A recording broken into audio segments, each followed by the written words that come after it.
All sports, all the time. There's heroes and there's legends. Heroes get remembered. Legends never die. This is the Spoken Podcast. Hold your ears, folks. It's showtime. I'm your host, Lance Twidwell. Man, that kid, he can ball, man. He can ball. Touchdown, Kansas City! Patrick freaking Mahomes, baby! Let's talk some sports, because that's what we're here to do. You are tuned in to The Spoken.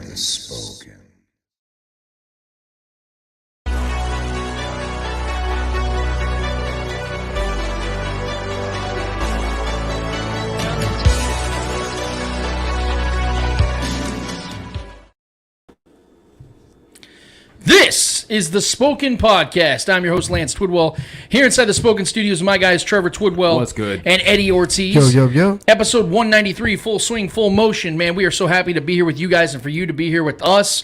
Whether you are live streaming, whether you're podcasting or YouTube, we want to thank you so much for making time to be with us. And this time, as we got a lot of football to get to, man, we got a jam-packed show. But we always give you guys at least, I would say on a steady basis, 2+ hours of content each and every week. But this is a show, man, that I really want to dive deep into some stuff because it is Chiefs and Chargers week. We know that this is something that everybody looks forward to each and every week, especially since the one Justin Herbert joined the Chargers and got drafted by the Chargers, and we know that this is something that the national media has been really trying to push to be a rival to Patrick Mahomes and the Chiefs. I know Trevor and Eddie think that's a possibility. Maybe we even jump into that debate again after we talk about this game. But, man, we have so much to get to. We have, like I said, we have the Eddie Hour. I know he's going to break down a lot of stuff in regards to the World Cup. I'm so excited about that because I know Eddie is so excited about that. We got some big matchups coming up in the next few weeks in the World Cup, and man, it's been a long time coming, Eddie. It's weird to have it during the wintertime like this, but it's awesome to have it nevertheless.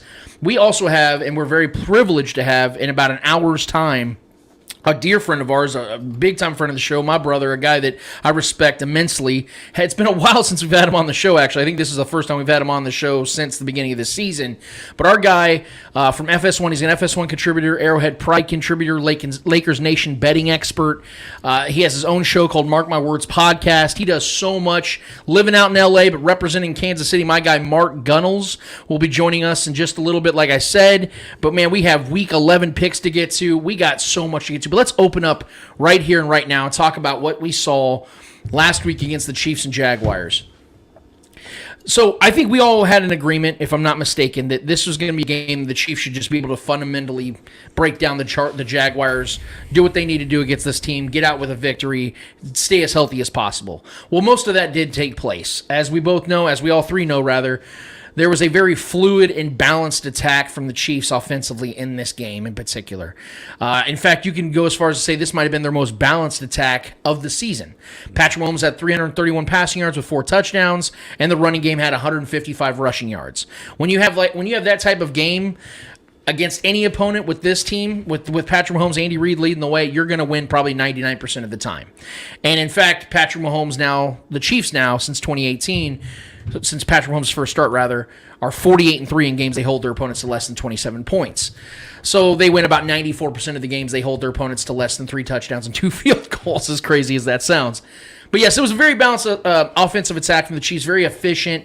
I think Patrick got a little careless and just tried to, create something just because he felt that the game was out of reach, ended up throwing the interception. That interception meant nothing. The Chiefs, their turnovers really meant nothing. In fact, they're one of the few, I think the first team since like 1985 to win by double digits, even though they were -3 in the turnover column.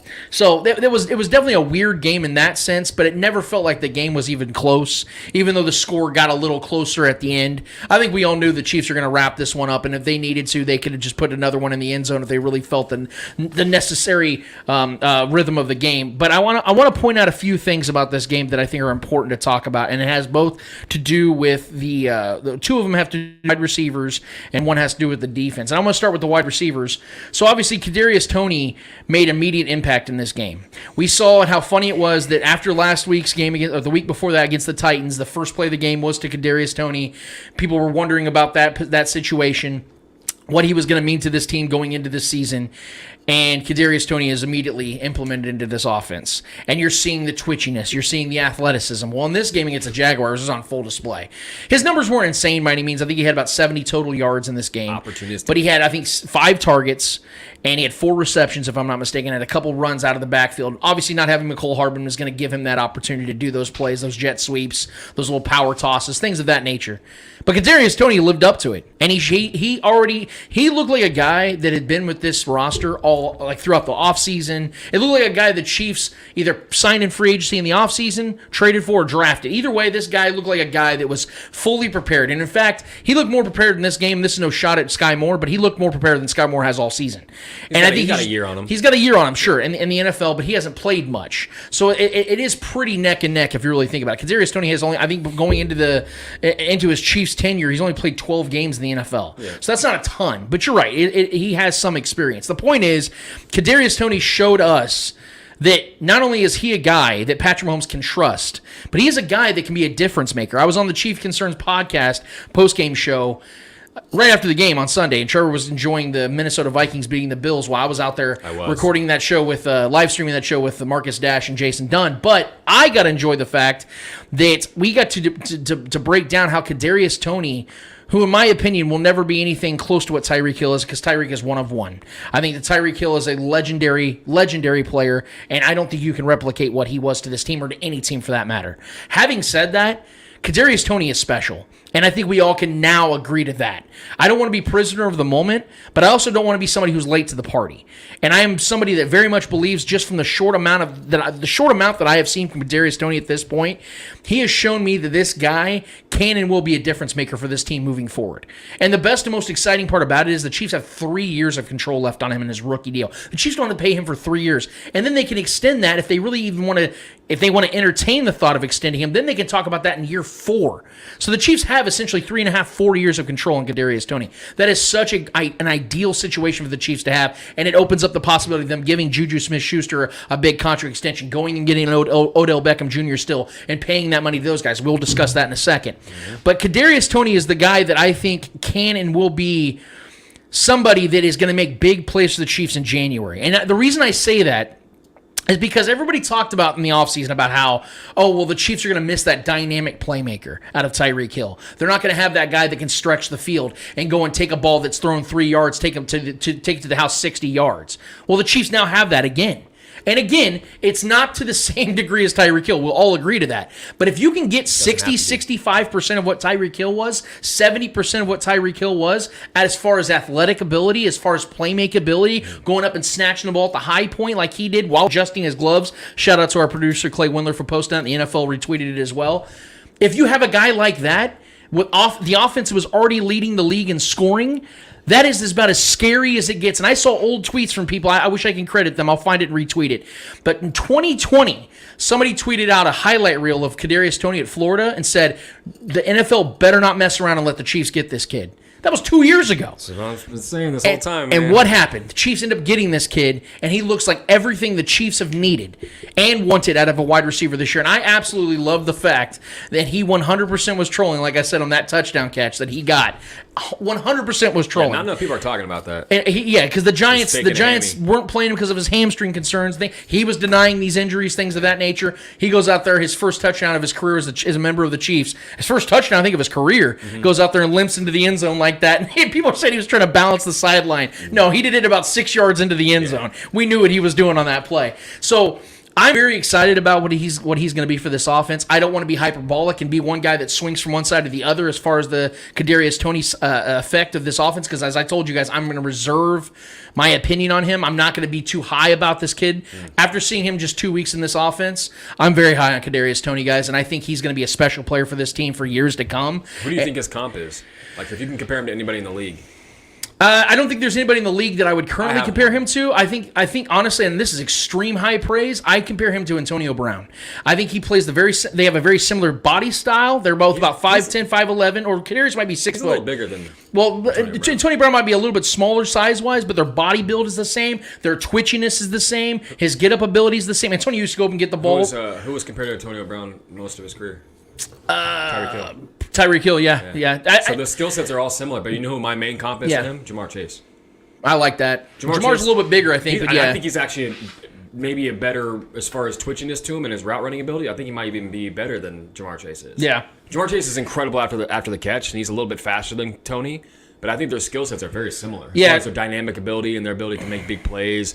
My favorite play of the week was that play where he caught that end round play, and he ran up the sideline and spun off that defender and got another 10, 15 yards after the spin. That spin move was the timing of that was perfect. His instincts are crazy. Even Travis Kelce and his brother Jason were talking about on their show how his instincts and the way he is just so casually just casually dynamic with his ball skills. So yeah, I'm very high on the kid as well. I looked it up. Jamar Chase and Kadarius Toney are almost the exact same size. Kadarius is 6 foot 194. Jamar is 6 foot 195. Antonio Brown is 5'10", 191. So it is similar, but I like the comparison you're making because to both of our credits here, if that ends up being anything that he's close to, Jamar Chase, one of the 5 best receivers in football, and Antonio Brown, one of the 10 greatest receivers we've ever seen in football. He's got the dynamic ability of a Jamar Chase, the big play ability, and he's got his route running ability is incredible. He's got there's a little bit of Cooper Kupp in him with his route running. You just watch his technique and the way he can stop on a dime, the way Cooper Kupp does, and just break open so quickly and create space. Yeah. He's got that in him, man. And I want to move to an unfortunate situation the Chiefs had to endure this week against Juju Smith-Schuster. With Juju Smith-Schuster. So Patrick Mahomes threw a nice little out route to Juju.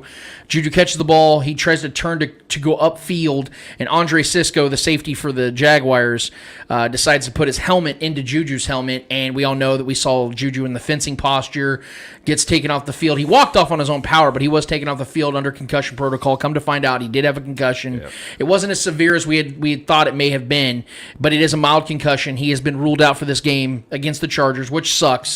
The problem I have with this is I don't want to say that Andre Sisco had malicious intent behind the hit. Definitely seemed like it. To me it did. But I'm saying I'm not going to sit here and tell you what the man was thinking in the process of that play breaking down. What I'm upset about though is the fact that the NFL cannot get this stuff right. They throw a flag on it almost immediately. As soon as Juju gets hit, you see the flag fly, and the crowd's pissed off. But we're getting the spot foul. We're getting the 15 yards. We'll get a first down. I think it was on a third down. Mm-hmm. And then you see 35, 40 seconds later, after the refs discuss the play, they pick up the damn penalty flag and say there's no defenseless receiver on that play. If you look at it from any angle, it is clearly by the book what the NFL has now initiated in the league about this is a defenseless receiver, this is helmet-to-helmet contact, we got to protect these players. But they pick and choose when to do that, and that is that's the frustrating part about it. I understand because I was talking to Jason Dunn on the show with the Chief Concern post game, and he's his point of view being a player from the old school about this is football, this is how football always was. I don't disagree with that. None of that matters, though. But that was 2 decades ago. Right. The NFL is different now. They call it differently, and we have to abide by these rules. Do I like it as a fan? No, I like seeing the big hits. I like seeing dudes get blown up. I like the violence of football naturally because that's the era I grew up in. Mm-hmm. But that doesn't change the fact that the NFL has changed. And that is the point that I don't understand. That is the point of emphasis here, is the league is not consistent in their approach. How in any way do you throw that flag? You're telling your other officials and everybody else that's watching this game, you saw something as an official, to then take it back and say, nothing to see here. That doesn't make any sense whatsoever. While the dude's on the ground like this. Injuries happen. Yeah. We know this is a violent sport. Everyone has accepted that reality. But what we can't accept as a reality is not knowing from penalty to penalty what is and what isn't. We've had so many issues throughout the years about what a catch is, what a catch isn't. We've had so many issues about all these other things that have gone on in the league. What we cannot afford to have is them, the officials not knowing what a defenseless receiver is, what a personal foul is, what a roughing the passer is, and not knowing what those things are. They have to have those things solidified. We can deal with bad pass interference calls. We can deal with not knowing what a catch is sometimes. We can overcome those things. What we cannot overcome is dudes getting injured, shitty plays like that happening, and momentum killing roughing the passer penalties going in and going out of what is and what isn't. It's not acceptable whatsoever. What did you guys see on that play in particular? Do you guys agree with what I'm saying on that one? I mean, the fact that the flag was picked up, it was the most asinine thing to me. I couldn't believe that they actually picked it up. If you're going to call that in the heat of the moment, that play, you got to leave that flag on the ground. Yeah. I don't understand, and then the one on MBS, too, had the same guy, Sisco. It felt like he was headhunting the whole game. just from what I saw, and that's not just me being a biased Chiefs fan trying to protect my guys and stand up for my guys. I think you saw the post-game pressers from all the guys, Justin Reed and Pat, they're all pissed off about it. They didn't like it. And you can see Pat was giving everybody an earful when that was happening in the moment. So, yeah, 100%. Juju was not only defenseless, it was a helmet-to-helmet hit. So which flag do you want to throw? Because there's two opportunities to throw a flag for two different penalties there. Yeah. So that was and there was no real good explanation given to why it was picked up. And they did it quick too. That's what I don't understand. How do you just change your mind that quick? And how do you have another referee come over and say, "Hey, there was no penalty there"? That's just, you got to leave that flag on the ground there. And then the MVS one I felt was a pretty high hit as well. The defender left his feet and went right. He jumped. He aimed high. Like, that just felt like those hits felt intentional. Granted, the Juju one was a bang play. But also, Juju was defenseless. He had no chance to really gather himself and make any kind of preparation for a contact hit like that. And that's what, to me, what felt like it should have been a penalty. And it was called that, and then it was picked up. The picking up of the flag is what pissed me off the most. You know what I mean? I can take a bad hit from a good defensive player like Cisco and living with that. Granted, it should have been a penalty, but I can live with that, knowing that Juju got lit up. But there was some justice there with the penalty being there, but the fact that they picked it up, it was a lose-lose for us in that situation. Now we're without Juju this week, and there was no penalty or fines handed out to the player that did that to him. That pisses me off. I would disagree with the defensive receiver. I think he made a catch, and he started turning around to run with the ball. But I do think it's a helmet-to-helmet, which should have been a flag, which obviously that's what the rules dictates. If it's a helmet-to-helmet hit, it's a flag. And I don't think they saw that. I think they were what I think they saw was shoulder to head. But obviously we get the advantage of replays. Because when I first saw it, I thought it was shoulder to head. When it was at first glance, I thought he hit him with the shoulder directly in the head. But then once I saw the replay and started seeing the slow-mo, obviously you can see it was a helmet-to-helmet hit. Well, obviously the ref thought it was helmet-to-helmet because they threw the flag immediately. Right. Well, so they didn't get a chance to see the replay, threw the flag. They changed their mind. To me, what they threw the flag for was, because I think he said it was like there's no defenseless receiver, which I think I'm with them on that. I don't think he was defenseless at that moment in with the contact. And like I said, I don't think they saw the helmet-to-helmet, which is, they didn't call that at all. That wasn't called. What they called was the defenseless receiver, and I agree with that. There's no flag for that, because I believe Juju caught the ball, made 3 steps, and he was already running with the ball. But yeah, had the refs seen the helmet to helmet, I do believe that's 100% a call. I don't necessarily want to say that it was malicious intent because I don't know. Yes, it looks bad. Like in the replay, it looks, and then the next drive, I think it was, you do the same thing to MVS, but MVS wasn't helmet to helmet. That was kind of like shoulder to like his back or whatever. But you saw the same thing, so it made you question the first hit against Juju. So they were both. I wasn't happy. They were definitely both high hits, and if Juju would have had time to take 3 steps, it would have been a fumble. It wouldn't have been an incomplete pass. So he definitely didn't have time to really gather and make a football move. That's why it wasn't a fumble. Yeah, you saw the ball come out, and they called it incomplete, which is why the Chiefs had a punt. That's because he didn't have a chance to even gather himself. So if it wasn't defenseless, that's what I'm saying. The whole thing doesn't make sense, because the initial flag was for defenseless. They say he's not. Then it would have been a fumble, because he had control of the ball technically according to that rule. If they picked that up and say he wasn't defenseless, he had time, then that means he had time to make a football play, which means that would have been a fumble. The Jags would have had the ball at the spot. He started to turn his body and got nailed. Right. Like, it was a bang play. Again, that's football. Sure. But I mean, the new rules. If we're going to go by the new rules, what the football rules are now, and furthermore, that's what that is. And furthermore, we've seen multiple times this season where the NFL from New York calls down to the officials on the field and tells them to review a play, turn a call over, respot the ball. Yeah. So my thing is, you're telling me the NFL didn't see that? The league didn't see helmet-to-helmet contact? Bro. That wasn't defenseless. Like, there was no penalty whatsoever in that scenario? Didn't have time because the dude is knocked out on the ground. There's an injury timeout. Can they do that, though? Yeah. No, they can't. They can't change the initial flag. Yeah. What I'm saying though is, if the league says, "Hey, look, there's a lot here. Not only was this defenseless, but he also hit his helmet. You guys need to stick with the call."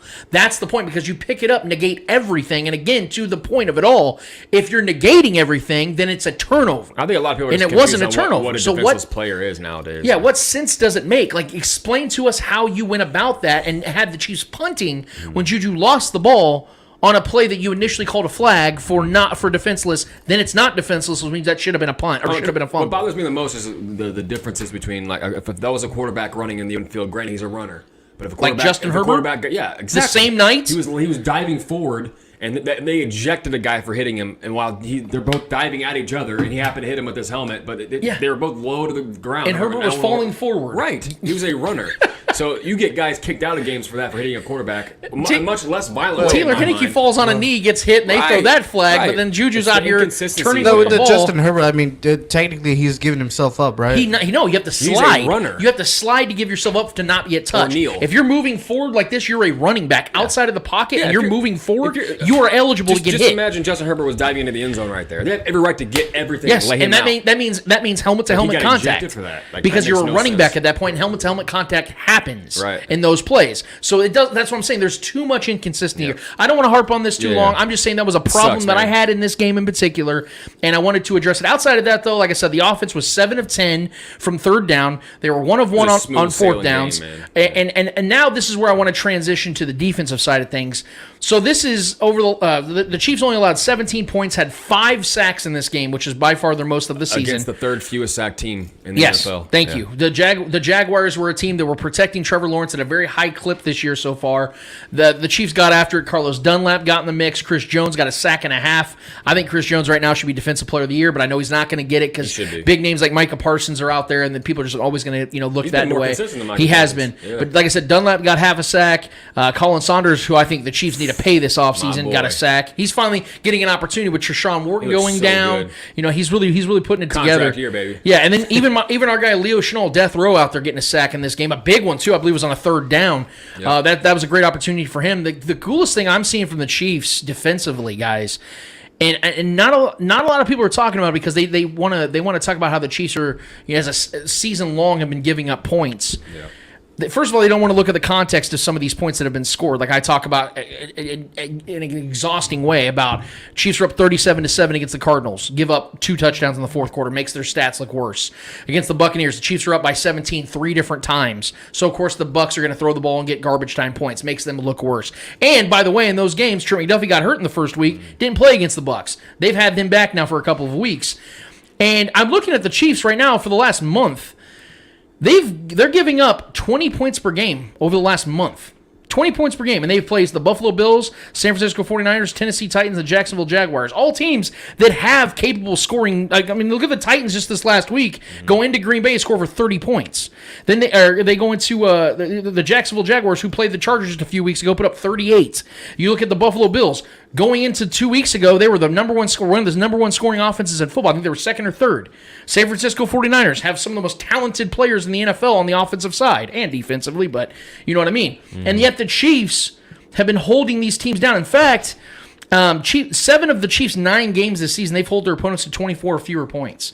And 3 different times they've held their opponents to less than 21. And this is also the first game the Jags have lost by more than by one score. Exactly. This is a good situational team for the most part. Yep. The point I'm trying to make is I think the defense needs to get a lot more respect than what they've been getting. Because obviously we know as long as it's Patrick Mahomes' team, that's always going to be the viewpoint. Tom Brady back with the Patriots. It was always about Tom Brady. Well, he always had elite defenses.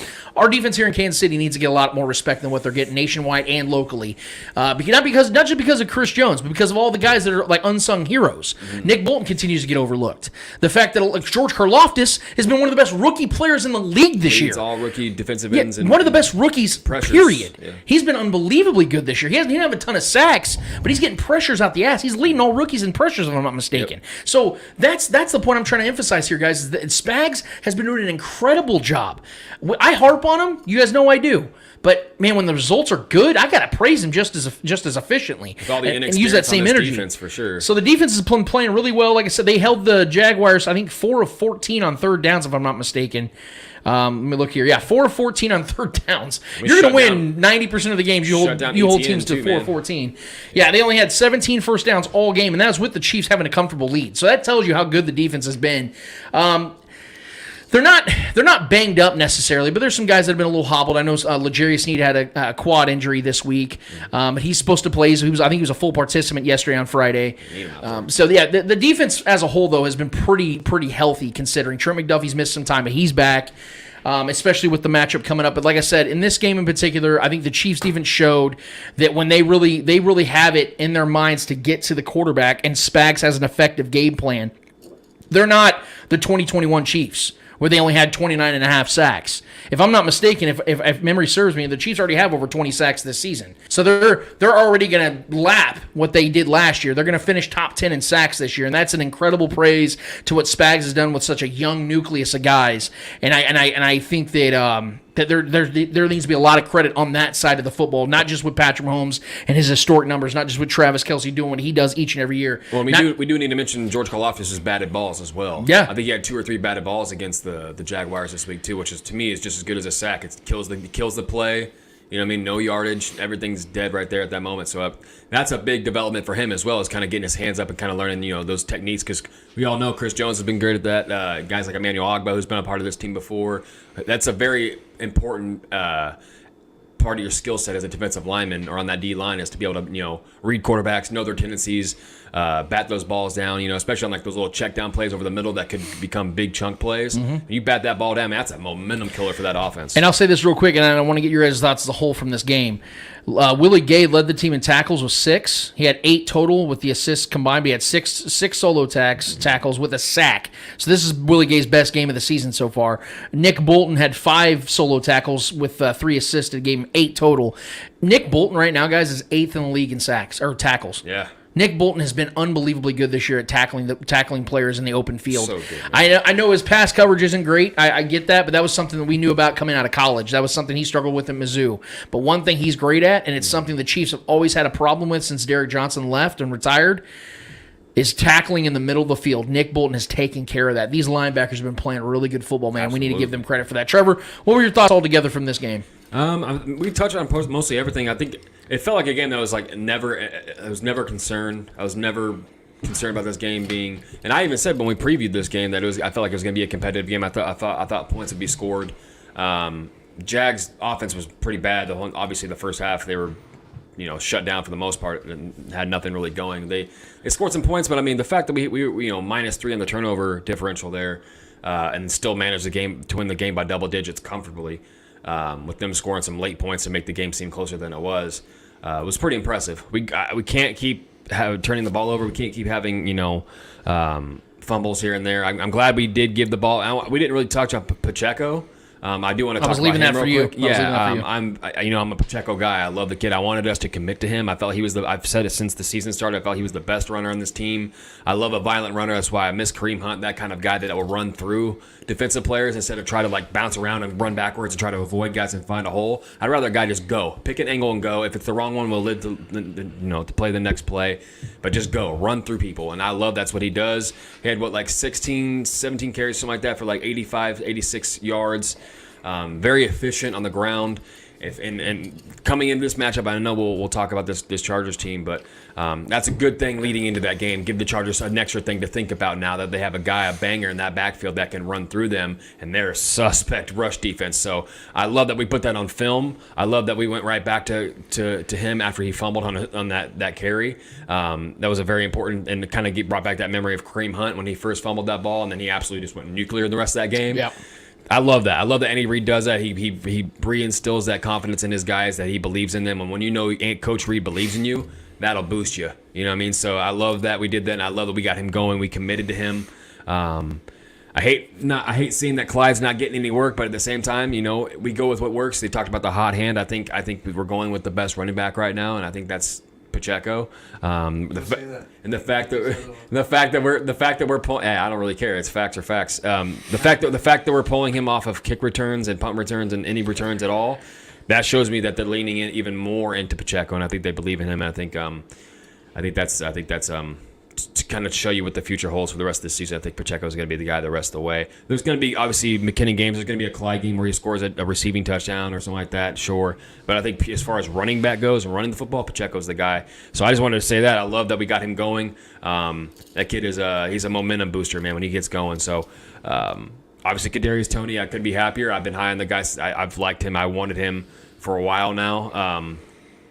So his skill set fits this offense, I think, better than any receiver on this team. I think his skill set is perfect for this offense. It's something we were missing, that ability to break open and create space out of nowhere, find that spot, and after the catch with or in rounds with the ball in his hands, he's extremely crafty. Like I said, running up that sideline and spinning off that guy and creating another 10 yards after that spin.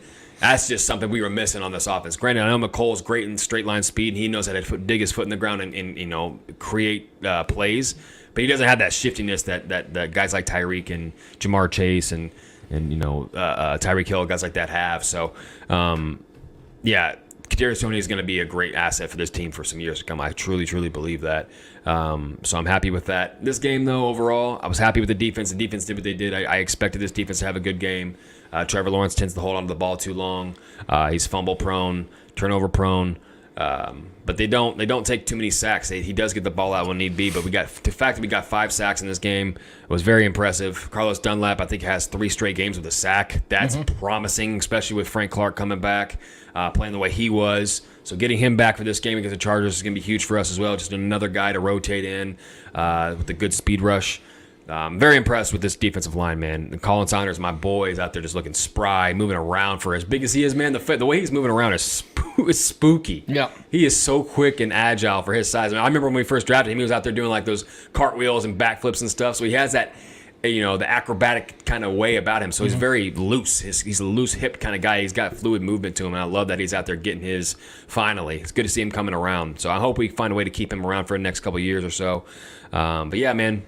Pat had a good game, a very efficient, just get it done kind of game. I felt like we could have destroyed those guys by 20-plus points easily if we wanted to, minus the turnovers.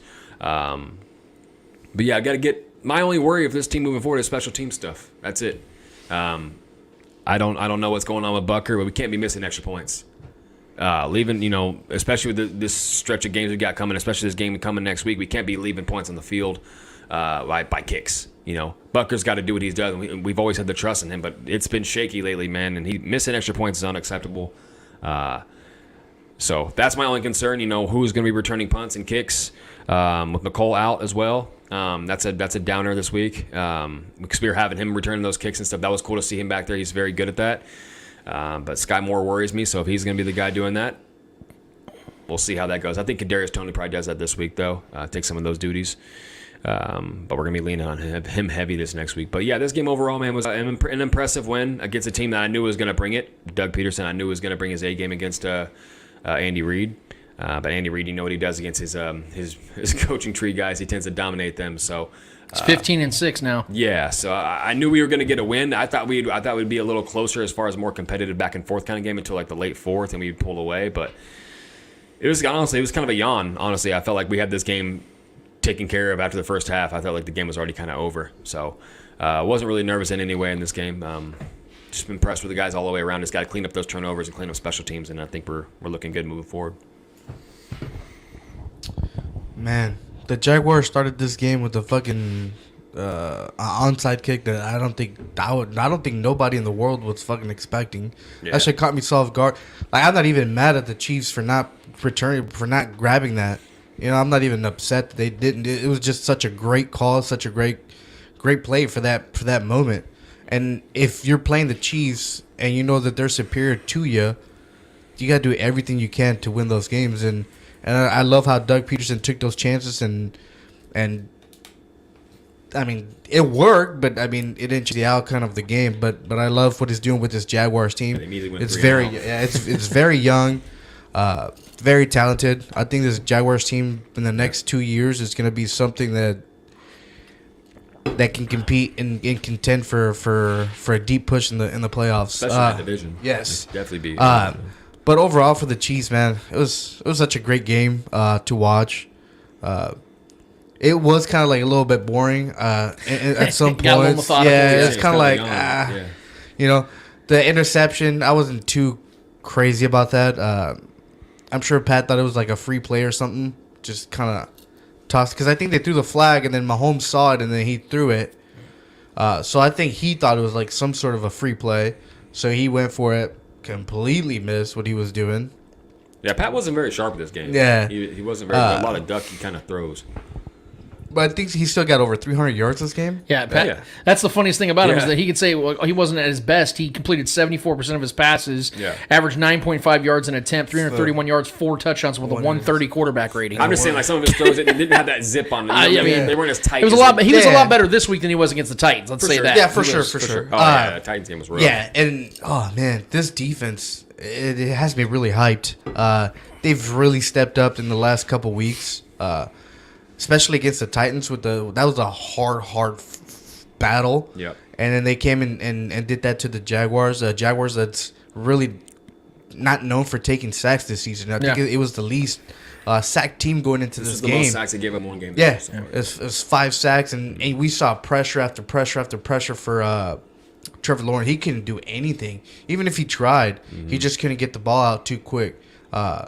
Then they started moving the ball towards the end of the game when the Chiefs kind of knew it was like, this is over. We're just gonna cruise now. Next week we have another battle.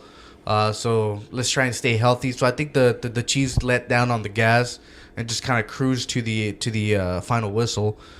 That's why I think the game was a little bit boring because I think the Chiefs knew even if they didn't try it 100%, they still had this game in the bag. well, and after Juju got hurt, they're like, we can't lose anybody else. Exactly, You know what I mean? So, exactly. McColl's And then already out. Yeah. I'm sure with Juju it was kind of like, oh fuck. But then when they saw the whole MVS situation, it's kind of like, okay, I see what they're doing. You know what I mean? So they kind of like, all right, kind of let's calm down a little bit. Let's try and get let's try and stay healthy after this. You know, let's try and just finish the game. Trent McDuffie's he's good.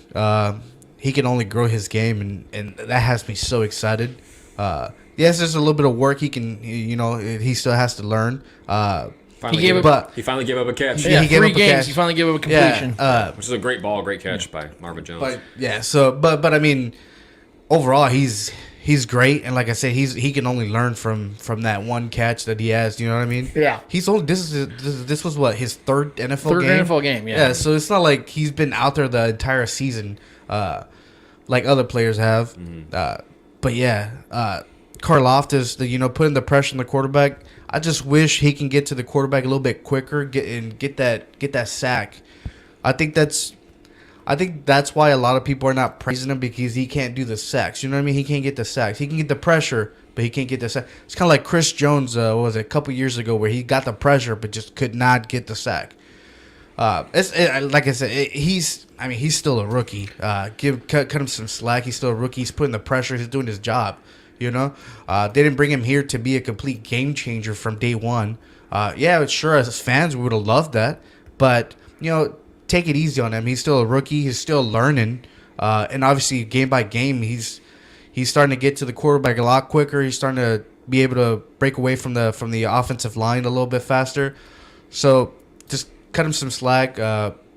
Year 2, year 3, he's gonna be something to fucking pray again, Yeah, I 100% agree with you. I think that Elmer's glue needs to endorse him because he's been sticking to the receivers he defends. I will say this also, and it's to give you guys more of a confidence boost as to why I think this team has such a better chance of getting and winning the Super Bowl this year than they did last year, even though the Chiefs should have 100% been in the Super Bowl, and I do believe they'd have beaten that Rams team had they gotten there. Yep. But for the second time, we could say that 2018 and then in 2021, I feel like the same scenario over again. It's like Twilight Zone. But the fact that we've seen the Chiefs' run defense get gashed this season in a couple of occasions, and uncharacteristically against teams like the Buffalo Bills who don't run the ball very well. Chiefs gave up, I think, 150 rushing yards to them, which was so weird. We saw Josh Jacobs who can do it, so that's not something that's crazy. They've been gashed at times this season. But we need to understand something, guys, about this Chiefs defense. They're top 5 in rush defense this season. Top 5. They've given up 4 rushing touchdowns this season. They're giving up, I think, the 4th fewest rushing yards this season. And Travis Etienne going into this game, I think we all assumed, he's going to go off. He's going to do his thing. Yeah. So his previous 4 games going into this week against the Chiefs, he had against the Indianapolis Colts, he had 10 rushes for 86 yards. That's 8.6 yards per carry. The game after that against the Giants, he had 14 rushes for 114 yards, 8.1 yards per carry with a touchdown. Against the Broncos the next week, 24 carries for 156 yards and a touchdown. That's 6.5 yards a carry. Against the Raiders, he didn't average a lot yards per carry, but he had 28 rushes for 109 yards and 2 touchdowns. That's 3.9 yards per carry. Not very good, but the numbers as a whole are awesome. Against the Chiefs, 11 rushes for 45 yards, no touchdowns. Elite. That's what I'm talking about. Like, shout out to our we linebacker. need to give this Chiefs team, this defense credit, guys. Especially as of late. Kalen Saunders against the run game, they've been unbelievable, dude. What he did to Stuff Nation. I love it, dude. You guys see Clay Windler's a little Photoshop of him and Sack Nation and Stuff Nation, a little handshake. They're merging. What he did to Derrick Henry, when he stopped him in the put the hit on him, dude. Yeah. What the fuck? The line of scrimmage. Yeah. He just fucking put a hit on him and completely stopped him. Yeah. Kalen Saunders is balling this year, and I believe this is a contract year for him. And if I'm the Chiefs, he's gonna be cheap. I would seriously, offer him a contract extension. 2-3 more years. He's not gonna be too expensive, so you don't have to worry about like paying him crazy amounts of dollars. So that's a signing I would like the Chiefs to do, extend them. 100% agree. And I'll say this. We talk about how Patrick Mahomes has won 24, 25 straight games in November and December, which is by far the most in NFL history. That's ridiculous. I think it's 25. Yeah, he hasn't lost a game in November or December since 2019 when they lost to the Titans his first game back after injuries and knee. That's how long it's been since he's lost a November or December game. But look at the way the defense played last year when November struck. So we all saw early part of last season, the Chiefs were just giving up exponential amount of points. Against the Browns, 29. Against the Ravens, 35. Against the Chargers, 30. Against the Eagles, 30. Against the Buffalo Bills, 38. Against they played well against Washington with 13. But then they give up 27 to the Titans. But then the moment November 1st against the Giants, 17. Against the Packers, 7. Against the Raiders, 14. Against the Cowboys, 9. Broncos, 9. Raiders, 9. Like, it just, you saw against the Steelers, 10. Like, they go on these runs as a team. It isn't just Patrick Mahomes. This team clicks as the season goes on. Everybody remember when they were talking about how, like, Patrick Mahomes had that undefeated record in September going into last season? I thought that was a little overrated because I think we all know that the NFL season, it's like the NBA. You see, like in October, November, they don't really like play at their best, and then December, January hit. Okay, now these teams are they're really starting to gain traction. That's how it is in the NFL. So I always thought that record aspect was a little overrated because some teams don't play at their best in September. So I didn't take that as seriously. What I do take seriously is what they're doing in November and December, which is literally historic. And that is something that makes me feel so good about this team getting back to the Super Bowl this year because it isn't just like, it's like, the Buffalo Bills with all their banged up assets on defense, and now they're just relying so much on Josh Allen to win or lose them games. Although Patrick Mahomes, to me, is the MVP right now, he does have a defense that is both healthy and consistent enough to shut down the best players on the opposite side of the field. And we saw it against the Titans. The Titans was a crucial game for the defense because the offense cannot get going. They were getting 3 and outs, or they were driving the ball all the way down, and then for some reason, either come away with no points or come away with the field goal. So, this defense has only grown, and we've seen with Spagnuolo since he's been here, his defense really doesn't kick off until like halfway through the season. Is when we start really seeing what this defense can give you, because I think that's when he starts making his adjustments. He goes through the first 5-6 weeks and sees what he has. Yeah. And then after that, he knows exactly what he has in each player, and he knows how to get the best of every single one.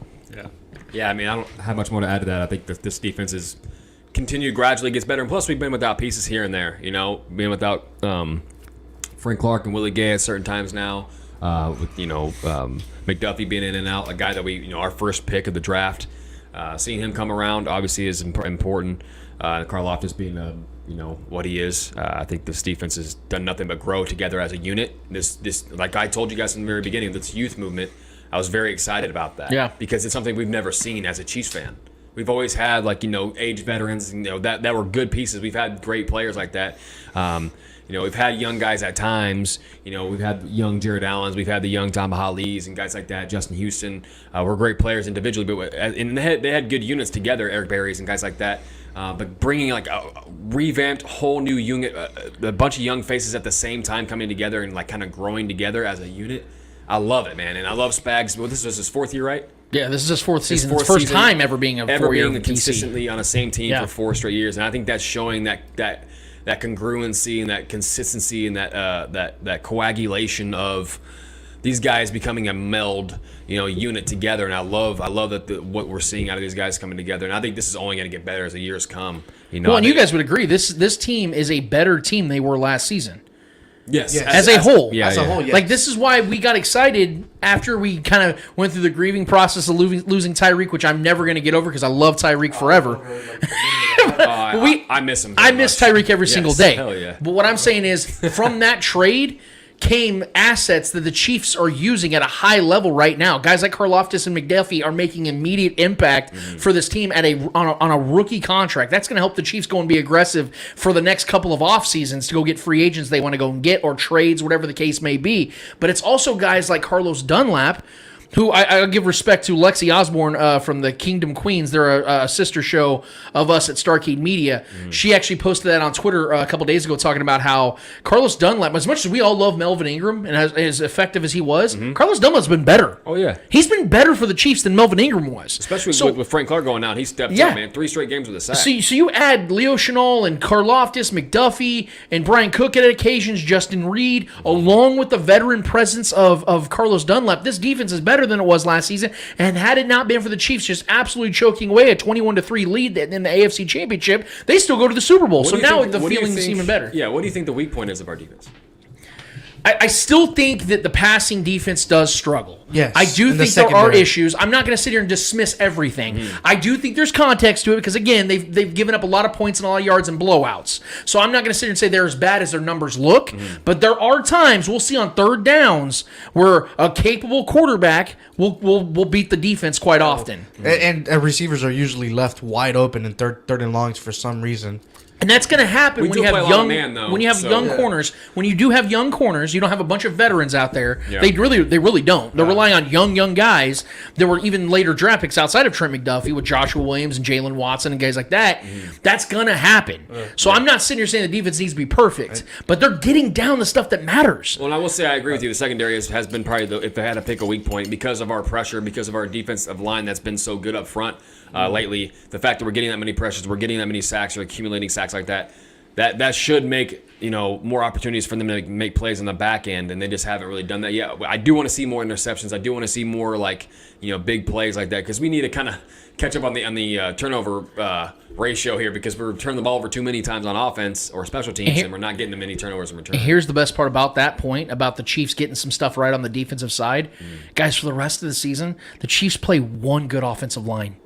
Seattle Seahawks, who themselves are relying on 2 rookie tackles who have way overkicked their coverage and playing way better than anybody expected them to. That Seahawks team has had a lot clicking right for them, and I'll give them credit. Kind of frightened me a little you look at the Chargers' offensive line. It's not been good this year. They've been banged up as hell. The Rams have one of the worst offensive lines in football. The Bengals, we all know how that's been going. Right. The Broncos have a terrible offensive line. The Houston Texans have a terrible offensive line. Then there's Seattle, then Broncos again, then the Raiders, who have one of the worst offensive lines as well. So the Chiefs, we want to talk about getting some of this stuff right. Spags can start tinkering with some of this stuff, getting some stuff ready for the postseason for the next 2 months. Think about what an advantage that is for the Chiefs. And I will say, too, the Chiefs have been robbed of 2 big forced fumbles by Chris Jones this season. One on Matt Ryan. Thank you. That's a great point. That's a great point. 2 game-changing, altering plays, forced turnovers and look by at the Chris records. Jones taken off the board. And think about the records. I hate to play the what-ifs game, but think about that. To your point. The Chiefs don't get that horrendous penalty on Chris Jones. The Chiefs finish that game because that was 3rd and 24. Yeah. So they get a fresh set of downs. Chiefs win that game. And if there's not horrendous kicking problems in both the Bills and the Colts game, Chiefs might be undefeated right now. And neither one of those losses, the Colts or Bills, were on the defense. Because the defense held the Colts to 13 points, really, if you're looking at it. And the Bills only scored 24 on the road when everyone was anticipating to come in here and blow the doors off this defense. McDuffie wasn't playing in that game. He had Jalen Watson on Gabriel Davis and Stephon Diggs. Really, Gay was gone. Joshua Williams is out there. Yeah, exactly. Like that's what I'm saying. Like these guys, despite the absences of key players, were still playing well against some of the NFL's best. And so that's why I feel so good about this. Like we all know. Yes, we all know. Yeah, exactly. This is supposed to be the quote unquote rebuild year. Yeah, exactly. And the Chiefs are out here with a defense that this defense is what's going to win the Chiefs the Super Bowl. You guys understand that? It isn't. Patrick Mahomes is obviously the catalyst. We all know that he's the difference maker ultimately. Right. We know it's Andy Reid and Patrick Mahomes and Travis Kelce. They're the ones that lead the way. They're the headliners. But it's the others that get you there and win you the game. Look at, like I say, Tom Brady's the same thing. The most successful player in the history of this league. Always won a Super Bowl with a top 10 defense. Well, it's like the 2019, the year we won everything. Frank Clark was an integral part of that. And they had the defense. 7th ranked defense. Made some of the biggest 7th plays. ranked defense. Exactly. I think we're what, like 11th right now? Around there? Chiefs are top 15 in defense right now as far as like the stuff that matters. And we want to contextualize this stuff. Yeah, like the stuff that actually matters. I know that like when it comes to total yards, the Chiefs are down at the bottom 12. Yeah, we play a lot of bend don't break. Exactly. And when you have a lot of points though. The Chiefs, if you look at it, guys, if you include last week's game, the Chiefs have had 4 blowouts this season, which means they're going to give up garbage yards. Yeah. It's going to happen. Yeah. So your stats are going to be inflated. When it matters, the Chiefs defense has played incredible. Points allowed is all that matters, man. In the end, it's all that matters. Yeah, how good this team is? You want to know how good this is? Tell us, Eddie. That Bart Scott now says that the Chiefs are the best team in the NFL. No. Bart's not getting off like that. Trust me, I have receipts stewing for 3 months now. Bart's getting his. When it's time, and trust me, when it's time, I'll get him. I'll get Adam Rank. I'll get a lot of guys out there that have been talking that shit all off season. They're getting there. So Bart can be all wax poetic right now and act all cool and like, oh, I'm on board with you guys now. No. You don't get off like that, bro. Real quick before we have our guy Mark Gunnels on in just a few minutes, I want to ask you guys, because this is now the time where we can really discuss MVP. And I know that the Eddie Hour is going to be a lot more World Cup centric, so that's totally good with me. So I wanted to bring that up to you guys. Are you guys on board with me? Because I don't want to be anticlimactic here, but I don't think it's really much of a debate right now that Patrick Mahomes is the MVP of the league. But if there's another name out there that you guys think is deserving of it, I'd like to get your guys' thoughts. Eddie, let's start with you, man. I'm going to say Tyreek Hill. Tyreek Hill with Miami Dolphins has been phenomenal. Has been insane. Has made Tua a top 10 quarterback. I'm gonna go ahead and say that because without Tyreek, Tua was, I would say, top 15, top 20. With Tyreek, Tua is a top 10 quarterback. Why? Because Tyreek makes those plays, man. Just by him making those plays that he always does, that Tyreek does, it inflates the stats for his quarterback. You know what I mean? So I think that's why a lot of people were criticizing Patrick Mahomes when Tyreek Hill was here. Yeah, there's some validity to it, but I also think that Patrick Mahomes helped Tyreek become the player he is today. I think Tyreek Hill. If I'm a betting man and I'm not picking a quarterback, I'm going Tyreek Hill on this one. Yeah, I see it from the other way around because I think without Tua in the lineup, they've lost every single game. And Tyreek still played well, just wasn't good enough to get it over the hump to get those wins without Tua out there. But when Tua's been out there, they're undefeated. You know what I mean? So I think Tua is the second in the line right now in the MVP race. I think he has to be respectful. You look at his numbers, he has 0 interceptions to multiple touchdowns in the wins that he's been starting for full games. The guy's playing incredible. I mean, he's got I think the best duo in receivers right now with Waddle and Tyreek, the two most dynamic speedster receivers you can have on a team right now, those guys. And they're playing incredible offense. And the way they're coached right now by McDaniels that scheme is incredible. It's so fun to watch the way they get the running game going. It's very Shanahan-esque, but it's more geared towards the passing game and the speed of those receivers, which is fun to watch. So it's a very efficient offense, and I think Tua would be second in line for me. There's no way another position player is going to win outside of quarterback MVP anymore. It's just how the way the game is nowadays. I think Adrian Peterson was the last one to do it to win MVP as a running back, but that was a long time ago, and he led the league in rushing yards, touchdowns, everything. So that was a very dynamic season. Tyreek Hill is pretty far behind on the touchdown right now as far as that goes. His yards are insane, but he's probably going to clear 2,000 receiving yards this year, but he doesn't even have more touchdowns. I think Travis Kelce has a fair chance of getting MVP as far as, talk about offensive numbers. Travis Kelce got more touchdowns. He's going to have over 1,000 yards again as a tight end. He's the integral part of this offense for the best offense in football. I'd say Travis Kelce over, if I was going to talk about a quarterback MVP, I would have Travis Kelce over Tyreek if I'm being honest, because I think the Chiefs are a better team, better offense, and he's the centerpice for that offense. To me, that makes more sense. But I think right now it's Patrick Mahomes at top 3. Patrick Mahomes, Tua, and Josh Allen still is going to. I think Josh Allen has a chance to kind of jump back in that if he have a big game against the Browns. The problem with Josh Allen is he leads the league in turnovers. For sure. Yeah, so I had a rough patch. I had Josh Allen winning the MVP, but I don't see it this season. It felt good for the simple fact that somebody made a really good point online about how who's the Giants head coach? Brian Dable. Brian Dable. So he was his OC last season. Last 3 years. Yeah, last 3 years. And if you look at that, his turnovers are way down. Brian Dable, supposedly, he's really good at making the best out of his players. And we've seen it. Real quick, Daniel Jones has the fewest, he's the last quarterback to, he has the longest streak right now of no interceptions in the NFL. And coming from the last 2 years where he's a turnover machine. That's for sure. From his rookie year to last season, Josh Allen made incredible improvements with Brian Dable. And some people are saying it's like, when Brian Dable left, all that talent that Josh Allen had left with Dable. Yeah. Because they believe that Dable was the one that made Josh Allen, helped him become the player he was this past seasons. And now we're starting to see rookie season Josh Allen. Don't get me wrong, I think he's still a top 3, top 5 quarterback. But as of right now, I don't see him in the MVP race at all. No, I'll throw this name out there, and we're going to have our guy Mark Gunnels on in just a second. Hopefully, he'll be on in just a second, I'm sure. But the name that I think... I know Trevor said there's no way a non-quarterback can get this, but I'm just going to throw a name out there because I think this guy deserves to be in the conversation. So I think Patrick Mahomes is running away with it. I'll just put that out there. So I don't think anybody else is even close. But I think Saquon Barkley deserves a lot of respect here, guys, because of this. Here's the thing. He right now is on pace for almost 1,800 rushing yards and 11 rushing touchdowns, and that's not even including his receiving yards. He's got over 200 receiving yards on the season right now, which means he's on pace for 600 additional receiving yards, almost to 600 receiving yards. So I think that you look at the way the Giants are playing, to Daniel Jones' credit, but we all know that Daniel Jones is maybe the 25th best quarterback in the league right now, and they're 7-2. Now their schedule's been light, but Saquon healthy has been maybe the best running back in football. Derrick Henry's right up there. I think this is one of those seasons because the running game has been so imperative this year more than ever. I don't know if you guys saw that the yards per rush this season is higher than ever has been in the NFL history.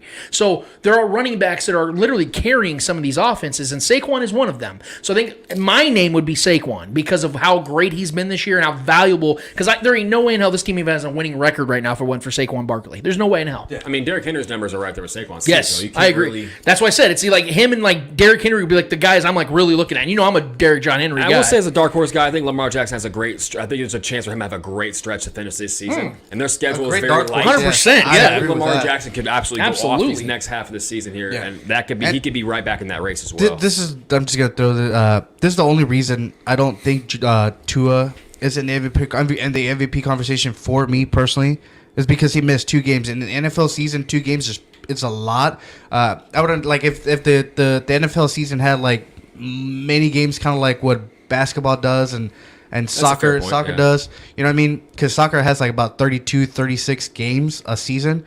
I think if the NFL had about that many games a season, I would look at Tua and be like, yeah, he's definitely on course for MVP. Yeah. But with him missing 2 games, obviously his stats are not going to be up there with the Patrick Mahomes, with the Josh Allen, with the Lamar Jacksons, just for the simple fact that he's played less. Yeah. So his stats could potentially look better than theirs. So. Gotcha. Yeah, I just think if we're talking about value, I think Tua definitely brings it. He's shown his value when he's on the field and when he's not on the field, so I think that's definitely in play there. But well, we are very, very privileged to now segue to what, in my opinion, the most important part of the show, because unlike what we've been doing over these last few weeks, we have an actual guest here with us to join in and jump in and actually bring some knowledge to the equation on here on the Spoken Podcast. He is the host of the Mark My Words Sports Podcast. He is the Lakers Nation betting expert. He's also an Arrowhead Pride contributor, and this man is an NABJ member. Undisputed FS1 is lucky to have him as well out there in LA. He's in LA representing KC. Let's give it up for the one, the only, Mark Gunnels! Gonnells! Hey, how you guys doing, man? What up, man? Pleasure. It's good to have you back, man. I know you and I, we stay in touch, but it ain't ever the same, man. And when we don't get to just sit down and chat it up, it's too long. I think this is the first time we've had you on this season. So needless to say, man, we are very appreciative of you making some time for us. And we know you're a busy man out there in L.A., and we just want to thank you so much for being here, man. First and foremost, how's everything going out there, man? We see you busy as hell. You're always online. You're always doing something on the chats. You're in spaces on Twitter. Man, how's life going for you out there, bud? It's going good, man. Very, very busy, like you said. Obviously, right now with football season going on, covering the Chiefs, the Lakers. That hasn't been too pleasant, to say the least. They did win last night, so 2 games in a row for the Lakers. Clap it up for them. But yeah, but it's been a really good time, man. I can't complain. Not to rub it in, but I love the weather out here, man. Jealous, bro. I know, man. But I'm going to represent the kingdom very proudly tomorrow. I can't wait. Well, the joke's on you, Mark, because I actually like this weather out here, so you can keep your, beautiful, perfect tropic weather. That's fine. You're like, I'll take it. That's cool. No, let's get right into it, man. You're going to be out there. I know that you're going to be talking about this game plenty, and we're going to actually ask you plenty of questions about it before you get out of here. But looking at this season right now, 9 games in, I was saying that before the bye week, I had the Chiefs at 5-2. That is exactly what they were. Now they're on a 3-game winning streak. And it looks like this team now with sole possession of the 1 seed, sole possession of the AFC West, they're going to just be more of the same. But as I was talking to the guys here just a minute ago, this team is so much better than they were last year, both offensively and defensively, as crazy as that sounds. There's just more to them. There's more depth. And it just looks like Patrick Mahomes and the defense, they're all just playing at such a higher level, more confident level. Like they're out here to prove a point that was a fluke losing the AFC Championship and that Tyreek Hill doesn't make Patrick Mahomes who he is. Just from your viewpoint, and what you've seen through 9 games, do you see it the same way? Do you think this team is on a better trajectory than they were last year? Yeah, 100%. I actually had them being 5-2 before the bye as well, so we were on the same wavelength on that prediction. But yeah, the crazy thing about it is, and I tweeted this a few days ago, the Chiefs are quote unquote in a reset year. I don't want to call it a rebuild because they still have a chance to win the Super Bowl, and they're the 1 seed right now in the AFC. And it's crazy because everybody else went all in to win this year and next year. The Bills got Von Miller. That was an all-in move.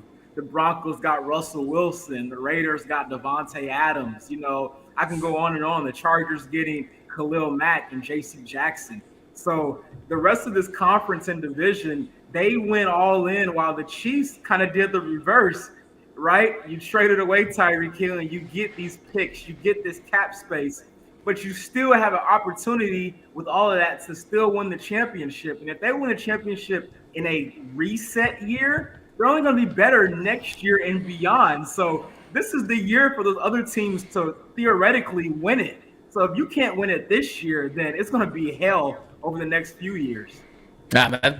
Couldn't have said that better, guys. This is the beautiful thing about where the Chiefs are, is that, like he just said, this was supposed to be the year where, the AFC kind of catches up, everyone's spending all this money, and then, it's still the Chiefs and everybody else. But that's actually what I want to go to, because even though the Chiefs, in my opinion, are the best team in the AFC, I think they're going to get back to the Super Bowl. And Kadarius Toney's looked really, really good to this point. I think he could be a real difference maker for this team, especially with McCole on the shelf for a few weeks and Juju dealing with his concussion problems. Man, I would like to see this team still add some veteran presences, and in particular at the wide receiver position. And I know that you and I have been on the same page in regards to one Odell Beckham Jr. So much so, and I know that, obviously you got a lot of credence and clout out there, so whenever you put something on Twitter, people tend to reply to you. And I know that you had a couple weeks ago, a little over a week ago rather, you had tweeted at Odell Beckham Jr. about the reasons as he should come to Kansas City. You got the barbecue, you got a winning organization, you got Kansas City. And his words to you in response were, it ain't out the question. Mark, first of all, congratulations on it. Second of all, what is your viewpoint on this right now when it comes to OBJ coming to Kansas City? Because there are other suitors out there. There are other teams that make sense for OBJ, especially at this time of his life when he's mentioned about rooting, getting his roots planted. He wants to raise his family in a city. He doesn't want to live the rock star life anymore. He's 30 years old now. I feel like that actually suits him in Kansas City even more because of the fact this is the Midwest, and he gets an opportunity to play with the best quarterback in the world and the best organization in the world. There's just a lot here that rides high for OBJ, both personally and his professional life. Do you think there is a realistic scenario here that Odell Beckham Jr. ends up in Kansas City? Yeah, I do. And to add on to what you said, one major factor I think that people aren't talking about enough is the fact that the Chiefs play on grass. And if you've been watching Odell Beckham's tweets, he's been very adamant lately about every field should be a grass field. And if you look at the teams that are on his list, the only teams that have grass are the Chiefs and the Niners. The Cowboys play on turf. The Bills play on turf. The Giants play on turf, even though they're going to switch the grass next year. But right now, they still play on turf. And I think that's a major factor for a guy that's coming off back-to-back ACLs. Obviously, in the Super Bowl, is a non-contact injury on turf, and he's 30 years old. So I don't think he wants to risk that at this point in his career. And I will say this. I know he wants long-term security. I don't see no team giving him that right now. I think he's only going to get a one-year deal for the rest of this season. And if he can stay healthy and balls out, then in the offseason, that said team and other teams will start to look at maybe a 2 or 3 year deal after this year. But he's not going to get that right now coming off of back-to-back ACLs. And that's why I think the Chiefs make a lot of sense, because you're coming in here. McCole Hardman obviously seems to be, I'm not going to say in the doghouse. I know he got hurt, but even before he got hurt, he wasn't getting as many snaps. He kind of went down a little bit. You know, obviously Sky Moore's probably not ready this year. So you have an opportunity to come in here and make an impact instantly. We saw the same thing. We're seeing it right now with Kadarius Toney. You know, he came in here, and he's a young guy. OBJ's been in the league a lot longer. He's a very smart guy. He doesn't get enough credit for his football IQ, and he's a guy that's going to come in, I think, with his charisma, his energy, the aura around OBJ, I think will fit perfectly in that locker room with a Travis Kelce and a Patrick Mahomes. So I think it makes all the sense in the world, man. And who doesn't want to play with the best quarterback in the world and the best offensive mind in the world? I mean, to me, it's a no-brainer. Well, I will tell you one guy that didn't want to play with Patrick Mahomes. It was Juju Smith-Schuster in 2021. He learned his lesson, and now, of course, he's here in Kansas City. And that's actually what I want to ask you about now in regards to Juju. He's on a one-year deal right now. The incentives get him to about $10 million, which I think he could very well reach those. I think that's a guy the Chiefs very much want to have for the next 3 to 4 years. Is Juju Smith-Schuster somebody that you want to see the Chiefs lock down for the next 3 to 4 years? And if you had to maybe structure the contract, how would you like to see that contract look for a Juju? Yeah, 100%. I mean, when you look at the chemistry that him and Patrick Mahomes have developed, it's almost not close yet, but it kind of gives you vibes of the Mahomes-Kelce connection, right? Because Juju's always open in the middle of the field. He's a chain mover. He's a big body receiver. And, you know, he has that charisma as well and that aura and the excitement about him, right? He's like a big kid in the candy store. So he's a guy that you like to have in the locker room, plus with the production he's giving you on the field. I think people forget as well, because it feels like he's been in the league a lot longer. He's only 25 years old. Like, the guy is really, really young. So I would like to sign him for a 3 or 4 year deal, around 17, 18 million per. That's probably my sweet spot. And I think some teams may offer him more, but I don't think Juju is really in it for making the most money. Because don't forget, he declined the Chiefs, like you said, for more money to stay in Pittsburgh. I think he really enjoys being a Chief. You could tell he's really excited. He raves about Andy Reid's offensive scheme and Mahomes. I don't think he wants to leave that just to go to another team like Chicago where they're in rebuild mode, which they do have more money, but I don't think he's in it for that at this point in his career. So I feel very, very confident that he's going to remain a Chief. One more question about the wide receiver position. We briefly discussed Kadarius Toney here, but I want to get your exact thoughts on him. I was somebody that was a little reluctant to giving him praise coming into Kansas City, but just 2 games in, I see special. I see somebody that I think could be a difference maker, a playmaker for this team, and could be somebody that makes big plays in the postseason. He just looks like he has that it factor, both physically and just from a fundamental standpoint. Mark, what do you think the ceiling is here for Kadarius Toney here in Kansas City this season and the seasons beyond? Yeah, this is actually a guy that I liked out the draft last year. I used to watch him in Florida quite a bit, and he kind of reminded me of not exactly, but kind of like a Tyreek Hill type of guy, right? with his shiftiness, his speed, his vertical, his hands. And he's perfect for this system. And when the Chiefs got him, I'm like, this is a steal. Like, this guy went in the first round for a reason just last year, right? And you didn't give up much to get him. So I think he adds a different dynamic to this team now. He's a guy that can take a slant and take it to the house, right? We know Juju isn't really that type of receiver. McColl's more of a straight line speed. With Tony, he could put a foot in the ground and switch directions very, very quick on a dime. So he's a guy that I think just adds another element to this offense they didn't have before. And I think years beyond, he's a future Pro Bowler in my mind, maybe all pro. Like, I'm really, really high on Kadarius Toney, especially in this situation. He couldn't be in a better team right now to maximize his ability. The Chiefs obviously have the 1 seed. We know that they have sole possession of that, but there are teams that are creeping. The Dolphins are 7-3. The Titans are 7-3. The Ravens are 6-3. Those are our divisional winners right now. And then you have an additional 4 or 5 other teams, that have winning records. There are 2 teams with winning records, Chargers and Bengals, that aren't even in the playoff picture right now. So the AFC is stacked right now. Looking at from the first half going into the second half, Mark, who do you see right now as the legitimate threat, if there is one, to the Chiefs getting to their 3rd Super Bowl in the 4 years? Yeah, so, I know they're struggling right now, but I still think the Bills are the biggest threat when it all comes down to it in the playoffs. We've seen these matchups before. They always seem to come down to the wire. I know Josh Allen is struggling right now, but he's an alien. The guy is 6'6". He can make all the throws. He's very athletic. I think they'll get out of this funk here pretty soon. So I would put them at the top of the list. And then right behind them, I think you got to mention Miami. I was kind of skeptical about the Tua thing, but it's working down there. You got Waddle and Hill, the 2 fastest receivers in the league on the same team. They're very, very potent offensively. The defense is a little question marks, but they can stay in games just based on their offense alone. And then outside of those 2 teams, probably the other one you would have to say is probably Baltimore. I'm not the biggest fan of Greg Roman's offensive scheme. Now, I think he does hold back Lamar as far as passing abilities go, but they're still a team that you got to worry about. Their defense is stacked. You added a top 3 linebacker out of nowhere. Their defense just got better. Their secondary is really good. And like I said, Lamar's one of those guys that he can make plays that nobody else can make with his legs. So that's something you have to factor in come playoff time. So I would say those 3 teams stand out to me the most. And then I would say you still can't overlook the Bengals. I know we hate to talk about it, but they did beat us twice last year. So that's a team that you can't completely overlook as well if they get in the tournament.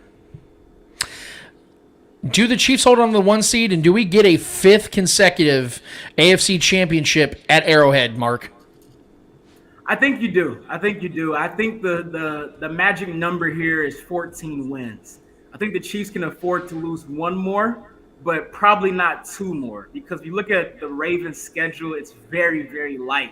They may not lose another game. They really may not. Their schedule is very, very favorable. So there's really not much room for error for the Chiefs to get the 1 seed. So, yeah, I do think they will ultimately, because the Chiefs' schedule is very favorable as well. If you can get past this Chargers game, and I'm looking at that Bengals game, those are the 2 games that you're looking at right now that you're like, okay, those are probably the games that you may go 50-50, right? Chargers and Bengals. But outside of those 2 games, I think the Chiefs should be pretty sitting comfortably, at least at 13 to 14 wins. And I do think you do get a 5th straight AFC championship game inside Arrowhead Stadium. I like it.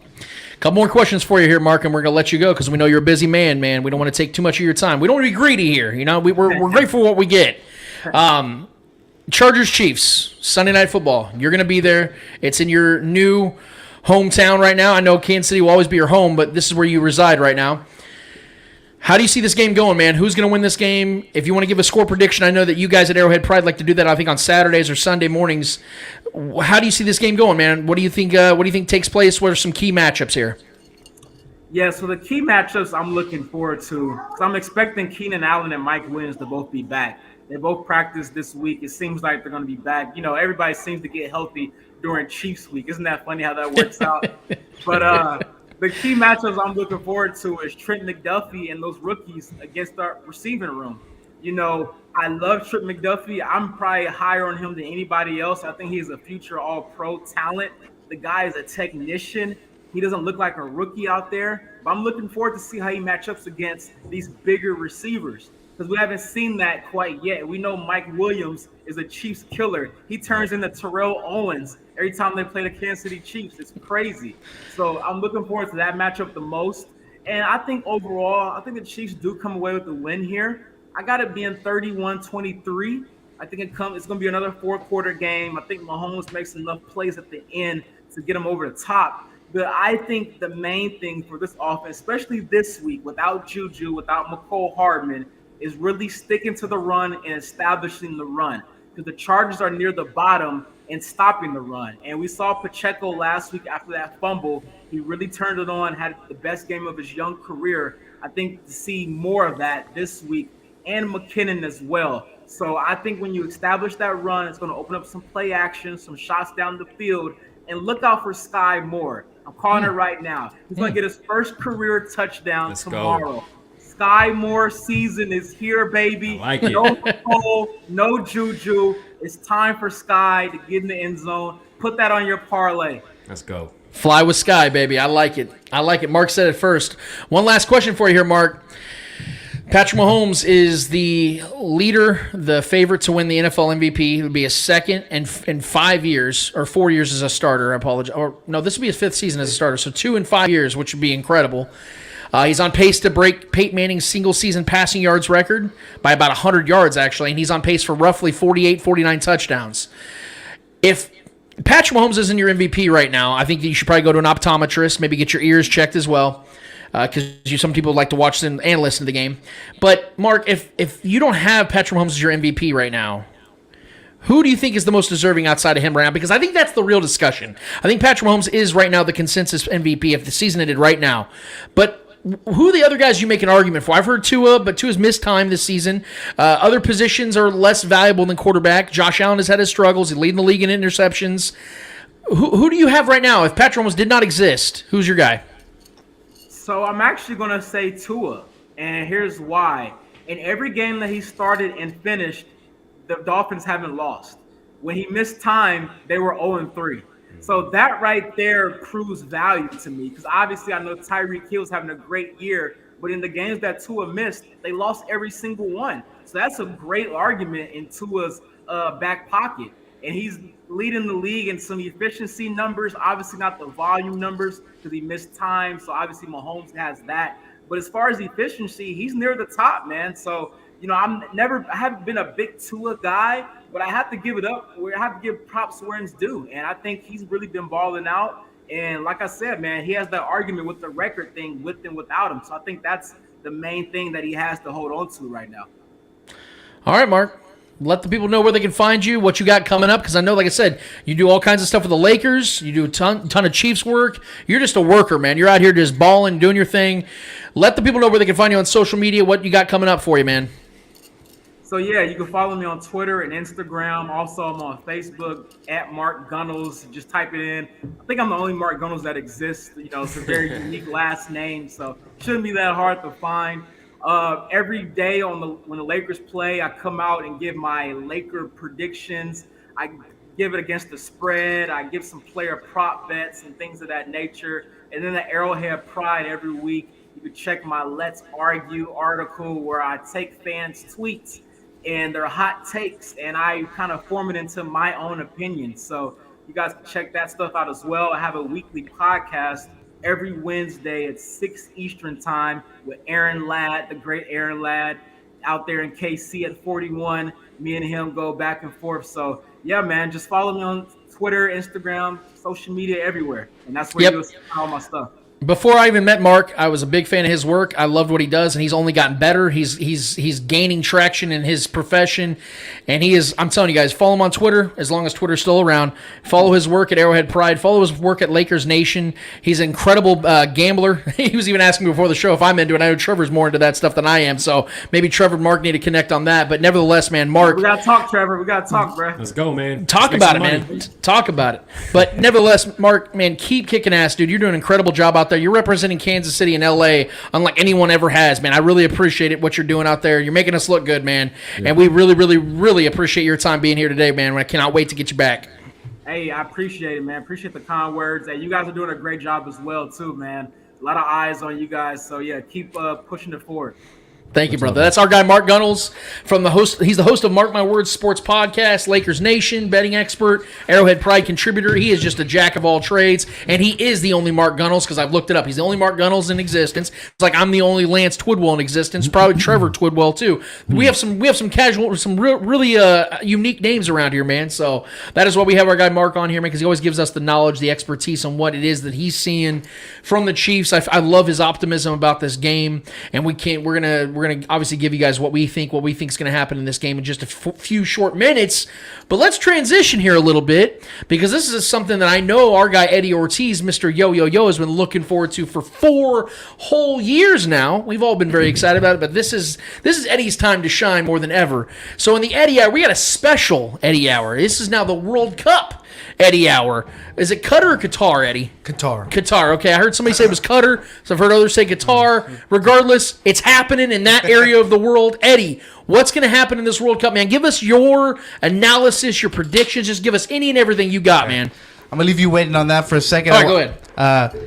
I want to ask you guys about UFC 281. That's one topic I really do want to get through. I want to get your reactions to a couple fights. The first one being Frankie Edgar versus Chris Gutierrez. Yeah, so Frankie Edgar, I told you guys I did not feel good about this at all for him. I thought that he's just past his prime, more of a name. I love him. I loved growing up watching him fight in the UFC. But it was time, and that's what happened, man. Gutierrez did what he needed to do, took care of business. You guys were watching this live. I ended up going back and watching it. I was actually out with my lady, and I saw what happened. And it gets to that point, man, where you start to feel bad for these guys because you feel like, man, I know why you're out there. You want to make money. You want to still, reclaim what you once had. But it sucks when it's really gone. Like I remember when Chuck Liddell, when he went from being a great bruiser, knockout artist, just a special fighter, to being a tomato can, where people are just knocking him out left and right. You see this throughout the years with the greats, and that's what Frankie Edgar's become. I believe he retired in the ring, in the octagon, if I'm not mistaken. So it was time. He probably shouldn't even have taken this fight. I know Dana White loves him to death. I know UFC fans love him to death, but it was definitely time. And it always sucks to see you go out like that, but like I said, there was really no other choice at that point. So all respect to Frankie Edgar, who I think is a UFC Hall of Famer, but that didn't shock me at all to see how it went. Yeah, Frankie's an all-time great. This was just a bout that was just out of his control here. Gutierrez is just the better fighter in my mind, and obviously I think we all knew that going into this fight. This definitely felt like a farewell fight for Edgar, but one of the most respected guys in the sport for years. So I got all the respect for him myself. He's one of those guys that blazed the trail for a lot of other guys, especially in that weight class.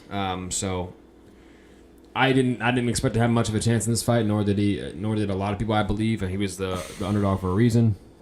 But Gutierrez is a guy that's proven to be a legitimate fighter in that weight class right now as well, with 19 wins. So my money was on him, and I was confident in that going into this one, and he definitely dominated that fight for sure.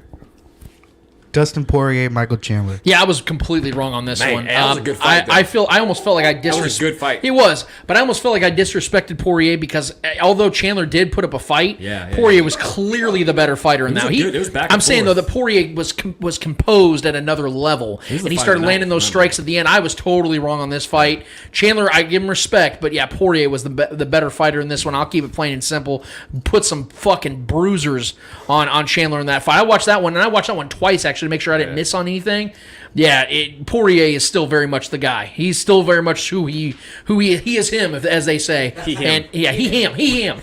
And Chandler wasn't that night, and so pay respect to Poirier because he's a bad motherfucker. Yeah, his pronouns are him. But yeah, this fight was. I think this was the best fight of the night, though. Like as far as like back and forths. We can talk about the main fight for sure, but the back and forth of this fight and like the way both these guys were getting each other. But the way that Poirier won was so impressive with his jiu-jitsu, and people have been clowning him and saying his past, he doesn't have the good ground game. And then the way the post-game conversation between him and Joe Rogan when he said, "Who ain't got no jiu-jitsu?" I love the swag that he has, man. Like, and I've always been a fan of him. The only time I rooted against him in his career was against my guy Conor McGregor, which I wanted to see. Those fights between them are just so great. With the two, the swagginess of those two guys and the attitude those guys bring. And he's such a good showman. Poirier is an underrated showman in my mind. I think he's a great shit talker. As a great fighter, man. The guy, he has great hands. His ability to complete a fight and finish fights, the way he finished this one was so impressive. So winning by submission it was good to see him win like that on the ground and dominating in that kind of fashion. It was just good to see because he needed that. I think he needed that kind of win. Later in his career, he's been a dominant fighter his whole career. I just gained that much more respect for him, man. He's just fun to watch, and he gave the fans a good show. All credit to everyone else who's fought this man, but this guy tends to win most of his fights, and he does it in a dominant fashion. So I was excited about this one. I picked him to win this one. I'm glad he won. I didn't think he'd win by submission because he's a stone hand kind of guy, likes to put people on their ass standing up. So it was just good to see him win that way. But yeah, this one was fun. I enjoyed that one for sure. Carla Esparza versus Weili Zhang. She got ass Yeah, kicked. so the champ was the underdog, and that made sense because we saw what happened. We saw there was just another domination. Everyone knew Weili was the future. I disrespected Weili on this one because I thought she was going to lose. I thought Esparza was going to win this fight. I picked Esparza, and that was another fight I was absolutely... In fact, that was the wrongest I was in the entire card. Whooped her ass, and that's just the only way I can really put that one, man, guys. So that was a fight I'm kind of glad I missed because it was almost embarrassing. It was a shitty fight. Yeah, it was almost embarrassing. It just looked like one fighter just had no shot, and the other one just knew they were going to win, and it just went exactly as they thought it would go. Yeah, there was a glaring strength difference here between Esparza and Weili. Weili was just wailing on her. You know what I mean? Nice. So it was she was just slamming her on the ground. She was just dominating her. I think a drug test is imminent for Weili here because my God, the strength difference there was crazy, man. She was just throwing her around like a rag doll. Not a fun fight to watch. It was just really one-sided for the most part, and that's a hell of a way to lose your belt. I mean, God damn. Esparza's a good fighter, man. I've seen her dominate other women easily. So for Weili to go out there and just do what she did to her, Weili's gonna be tough in that division for a lot of women to go out there and contend for that. So I think she's gonna be a champ. Not for a even minute. the girl that Nunes beat her ass after she took her belt. Who was that? Oh, what was that? Pereira.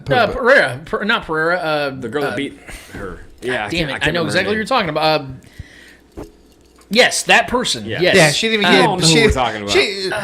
She didn't even get beat that bad compared to this fucking fight. She just this is dominant, man. Yeah, like this shit. She dominated as soon as the bell rang. Juliana Pena. Oh, Juliana Pena. Yes. Yeah. Great like fight. at least Juliana Pena tried. Yes. She put up a fight. You know, we all know she was gonna lose, but at least she died trying. Right. And I give her and she went to decision. Yeah, and I give her so much credit for that because she fucking died trying. Right. And this girl she took 50 Cent's advice. I'll talk. Fucking put in that choke. It's like The strength difference was wild, bro. It was wild. Yeah. And then main event. I'm sure everybody was shocked, not me, but you weren't either. Hey, we pulled up the same guy. Yeah, man. Israel Adesanya versus Alex Pereira. Yeah. Hey, look, this is the only way you can put it. Pereira owns him. Yeah, man. He owns him. He's in his head. He's in his head. And man. Izzy had the fight won. He did. He went into that 5th round winning the fight. And then I would say pretty convincingly. I thought he was the better fighter for 4 rounds. Actually, 4.5. Because Pereira really started putting on him when he started, just laying into him on those final 45 seconds. And then Izzy just cannot avoid him. Human being. It's creepy how effective this guy can be deep in fights like this when he's not even an experienced UFC fighter. He has like five, 6 fights. He's stoic. He has no emotions. Yeah, dude. think about his last 2 fights. Knocks out Strickland, who won like 6 straight UFC fights, who's never been knocked out before in the UFC, and then does that to Izzy, a guy that never gets finished him for the 3rd time in 3 fights. So I can't explain Pereira because he's late to the game. I think he's like 33 years old now. Yep. I don't really know how to explain him. I still think Izzy's the better fighter. Yeah, but at the end of the day, it's just like some guys just have your number, and Pereira's got his. I think this fight's going to happen again. I do think it's going to happen again, and he's going to try to get his belt back. I'm probably going to pick Izzy again, and Pereira's probably going to win again. But there's just something about this matchup, man, that Pereira just owns him, and at the end of the day, takes care of business. Got to give him all the respect in the world. You guys were 100% right. I was so bad on this card. Christ Jesus, dude, I was bad on this card. Not only did I pick the right winner, I picked the right way he wins. You did. And what makes this fight even better is I called a knockout in this one. I said it wouldn't go to the judges. I had a feeling it would be late, maybe possibly the last round, and that's exactly what happened. What made this fight even more like heroic, I guess is to say, from the side of Pereira's side, is when you're listening to his crew talking to him at that last going into that last round. He's like, "Listen, you're losing this fight. You need to go knock him out." Right. He went and fucking knocked out the champ. That shit is wild, dude. As an underdog guy his story came from nowhere, coming from a kickboxing background, no real ground game. Izzy was trying to take him down. He is so strong, emotionless. That's a spooky guy. Yeah. I was like intimidated just watching him from the screen, like the way he shows no emotion, never let Izzy get to him. And I think that's what kind of took the edge off Izzy, because Izzy's so good at getting in the head of the other guys, but this guy's in Izzy's head. So I mean, it was a strange dynamic seeing that kind of flip on Izzy, because Izzy's used to doing that to the others. I think this is just the kryptonite here, man. I think he's got Izzy's number. I still think Izzy can go win a fight if he played it a little bit smarter. If he finished this fight a little smarter, he would have won. Yeah. But he got a little too loose. He kind of was resting on the idea that I didn't think he would do that. Yeah, and he got caught. I didn't think he would do that. And he got caught because Pereira's hands are nice, man. I know, man. We've seen Izzy in the last few fights get lazy with him, man. But see, you came into this fight totally different. He was beating him. Yes. I would give the first round to Pereira. I think Pereira, I don't want to say dominated, but I think he did it. Yeah, I think he did enough to where he beat Izzy in the first round. Those next three, the next three rounds, Izzy dominated. I think the third round was straight up just ground. Yeah, and Izzy dominated that round. Yeah, but one like the end of the no ground game. Yeah, at the end of the fourth and into the fifth round, it was all Pereira. We saw it towards the end of the fourth where he started getting them hits in on Izzy, and Izzy was like, "Oh shit!" Yeah, dude's got bricks for hands, man. So Izzy almost finished him in the second. Was it the second where he fucking shook him? Yeah, I think it was the second Izzy was throwing hands. Though. Izzy was getting him good for a while there. But once it got to the fifth round, I don't know what. I think Izzy got too tired, too lazy with it. Kind of like what we've seen in the past few fights. The fight wrapped. It was a wrap. Yeah. And I think that's what fucking got him. I think he thought that he won the fight, and he got lazy with it, kind of like with the other fights, the previous fights. Like Usman and Leon Edwards. And Leon Edwards. That shit. That one's still. I'm still thunderstruck by that one. Yeah, he put him to this day. But Usman had him even more. That was even more of a wrap than this fight was. There was like 14 seconds left. I love how Izzy was like, "Hey, why'd you stop the fight? Like, we're right up when you're about to get knocked out clean, bro. You were not there. Yeah, he was getting his ass beat. He was out. Yeah, he saved your life. And there's a lot of UFC fans that are wanting to let the fight continue, to let the champ get knocked out. Fucking. But I think his corner respects the ref for calling that fight. 'Cause you never want to see your guy get knocked out clean, because that can have long-term effects. Well, and the UFC has to protect their brand. Right. He didn't even put his hands up. He was already out. Yeah. He was going to the only thing holding him up was the fence. Cage, yeah. That was it. That was the only thing holding him up. Yeah, so kudos to Pereira, man. Well, we have a new champ, bro. And credit to Izzy for handling it like a champ, too. Joe Rogan talked about how he has never been more impressed by somebody who lost their belt than Izzy. He's never been more impressed. As much as he is a shit talker, he's a very humble guy. Yeah. He has that to him. And he's got respect for Pereira. Well, it was cool to see him dap up Nate Diaz, too, after the fight, because they've had their beef overall, and it was cool to see him kind of pay respects to Nate Diaz there. Yeah, so... Yeah, man. We will have a rematch, and I'm excited. I will be watching that one for sure. Absolutely. I'll probably be paying for that one, actually. Yeah. All right, man. I just want to talk a little bit of World Cup. Let's do it. It starts tomorrow. Kickoff's at 10 a.m. Central Time, 10 a.m. Centrally. Yeah. I think the opening ceremony is around 8 a.m. And I think Fox is going to air both this open ceremony and the game at 10 a.m. So if you guys want to catch the opening ceremony, it's usually some concerts and stuff, it's about 30 minutes long, music, kind of get the party started, kind of get the World Cup going, do some drugs, dance. Yeah, exactly. Fucking get those into your system. Yeah, especially Qatar. Yeah, for sure. So that kicks off tomorrow with Qatar versus Ecuador. That's going to be an entertaining match because I would say they're both evenly matched going into this match. Qatar's not known for their soccer. Ecuador, they have a decent soccer team, but I think they're right there on level. I wouldn't be surprised if this ends in like a draw, or if Qatar wins by 1 goal, or if Ecuador. This match can go literally any way. But I'm gonna go down through the groups and kind of pick the 2 teams that are gonna make it out of the group, in my opinion. Who's gonna be 1, who's gonna be 2, and then I'm just gonna pick who I think is gonna win the World Cup after I'm done going through the World Cup groups. So Group A, we have Qatar, Ecuador, Senegal, and Netherlands. Other than the Netherlands, the other 3 teams are pretty evenly matched. It's going to be a really, really good group because I think the competition, like I said, is evenly matched. I think other than the Netherlands, I have the Netherlands finishing 1, and then I have Senegal finish 2nd, because Senegal is one of those African teams that is puts a lot into the World Cup. There's always that one African team that surprises everybody in the World Cup, and I think I think this year is going to be Senegal. I think Senegal is going to be one of those teams where you're like, holy shit, they made it this far. That's crazy. So I'm Senegal. Yeah, Senegal. Okay. So that's going to be my number 2 on that one. So I got Netherlands 1, Senegal 2. Group B. This is going to be a good group. We got England, Iran, USA, and Wales.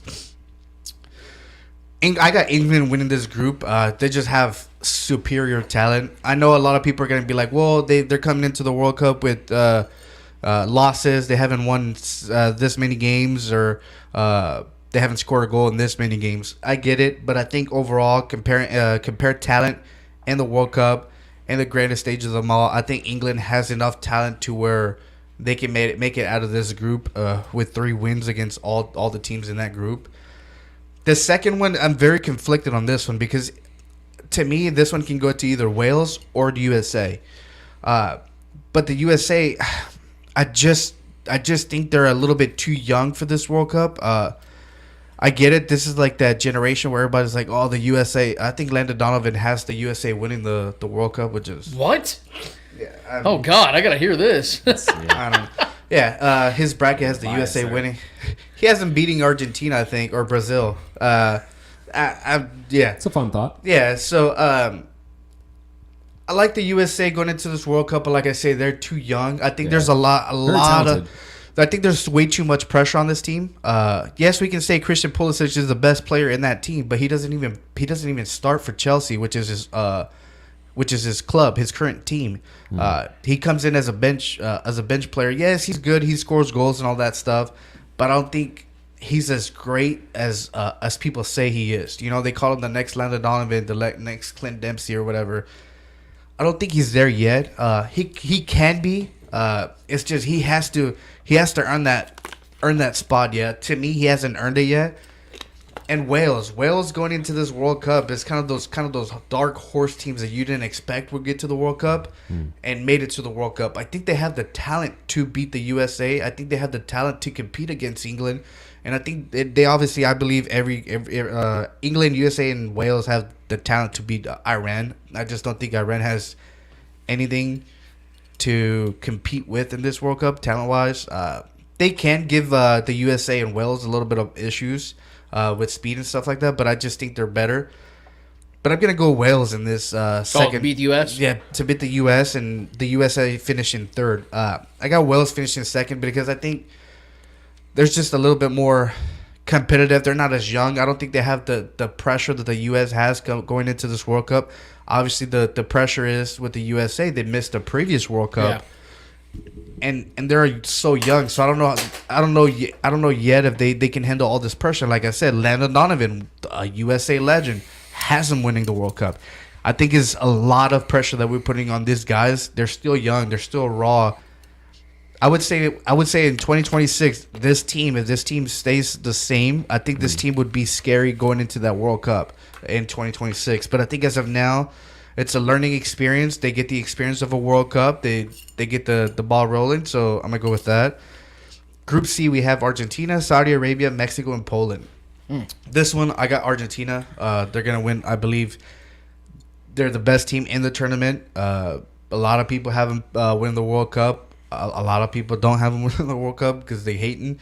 But I think I think Messi and Argentina are going into this tournament super hot. I think they haven't lost a game in over 30 games. So they're going in with high expectations. And for second place, I'm gonna pick Mexico in this one. It's very frustrating seeing your home country go into a World Cup with a lot of expectations, but you don't know if they're gonna make it into the next round. This is me hoping. I would say yes. This is a little bit biased on me picking Mexico second on this group. They have been struggling. They did lose Wednesday against Sweden, who is very, very similar to what Poland style of soccer is. Very quick. That counterattack would get you. So I think if Mexico works on the set pieces and works on that defensive side a little bit better, I think they have a good chance to compete against Argentina and definitely beat Saudi Arabia and Poland. Poland's a good team, but they haven't proven anything to me yet. I got to see a little bit more. Maybe this first game against Mexico on Tuesday would show us a lot more about Poland, but we'll see. I got Mexico finished second on that one. Group D, France, Australia, Denmark, and Tunisia. I got France winning this group. Obviously, as World Cup current World Cup champions going into this tournament, you gotta go in and show everybody you're still that team that just won the World Cup 4 years ago. Crazy stat here. Since 2002, I don't think the previous winner of the World Cup has qualified into the second stage, so they got that going for them. Can they beat the streak? But I think facing Australia, Denmark, and Tunisia, I think you're able to do that. I got Denmark going second place on this group. They have great talent, especially they're all going to be playing with Christian Eriksen, who is the player that obviously passed away while playing for Denmark, and then got brought back to life. So I think that group is held together by Christian Eriksen and what the experience that they went through together. I think them fighting for that reason, and obviously that team is very, very, very well bonded. So I think they can very well compete for first place in that group. But I got them finished in the second. Group B, we got Spain, Costa Rica, Germany, Japan. I got Spain in first place. Sorry. I got Spain going first place in this one. They're a very, very good team. This is one of those teams that you're like, I don't know, they can very well win the World Cup. It's definitely for sure a contender to win the World Cup. They have a solid group out there. I know they had a couple injuries already before the World Cup begins, and they already replaced them. But I think overall, this group is very well coached by Luis Enrique, and I think they are very well motivated, knowing that they won in 2010. So we know this team can actually win the World Cup. So this team is going to be very motivated to win, and I think they can do it with this group. I got Germany going second place in this team. Obviously, frustrating fashion how they went out last World Cup in 2018 in Russia. They were eliminated from the group stage, and like I said, the streak continued with them after they won the World Cup. The next World Cup, they got eliminated in group stage. So France has a lot to play for here. But Germany, I think they're gonna eliminate all doubts that they had going into this World Cup from what happened 4 years ago. I think they're a better team than then. Obviously, their coach got fired when that happened, and they moved on for that, which was the best thing that could ever happen to them. They're a good team going into this World Cup. They've been on a streak going into this World Cup, so I'm gonna pick them second. I just still think Spain's a little bit better, a little bit ahead of them. Group F, we got Belgium, Canada, Morocco, Croatia. This was pretty easy for me. I think Croatia is the best team in this group. You can sit here and say, well, Belgium is like, yeah, but Belgium has a lot of aging players, and I don't know if they're going to be able to keep up with the speed that Croatia kind of likes to play usually. And obviously they have one of the best players in the world in Luka Modric. So I got Croatia winning this group Belgium, aging players and everything. I think they're still good. Obviously, they're a top 10 country for a reason. But I got them going second in that group, in Group F. Group G, Brazil, Serbia, Switzerland, Cameroon. I got Brazil winning this group. They're right there with Argentina as the best teams in this tournament. Obviously, with Neymar Jr., Gabriel Jesus, all these players are. You can name many Brazilians, and they can start any team in the world. They have super stacked team. Very, very impressed with how they're going into the World Cup. Very unified group. So much so that they left a couple players that you're like, damn, they would definitely be in the World Cup roster in any other country. And Brazil had the guts to just not call them up for the World Cup because they're already super stacked. Yeah. I got Serbia going into second place in here. They're a very good team.